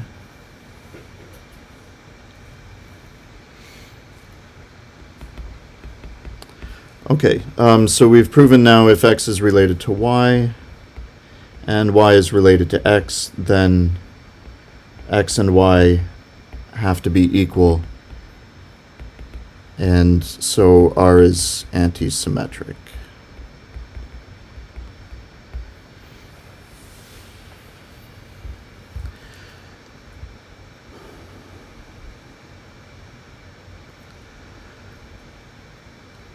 Okay, well, it's getting very late, so I think we should probably call it a night because, you guys have an exam tomorrow, so you might want to get a good night's sleep. Hopefully this was helpful for everybody, and hopefully everybody's able to get through the practice questions okay. Yeah, no problem at all. And so I'll be posting the recording of this afterwards if you guys need to watch any of it. We went over questions 40 through 45 at the start, if you missed them, so you can have a look at those. Best of luck on the exam tomorrow, everybody. I hope everybody does very well. And I'll see you guys tomorrow.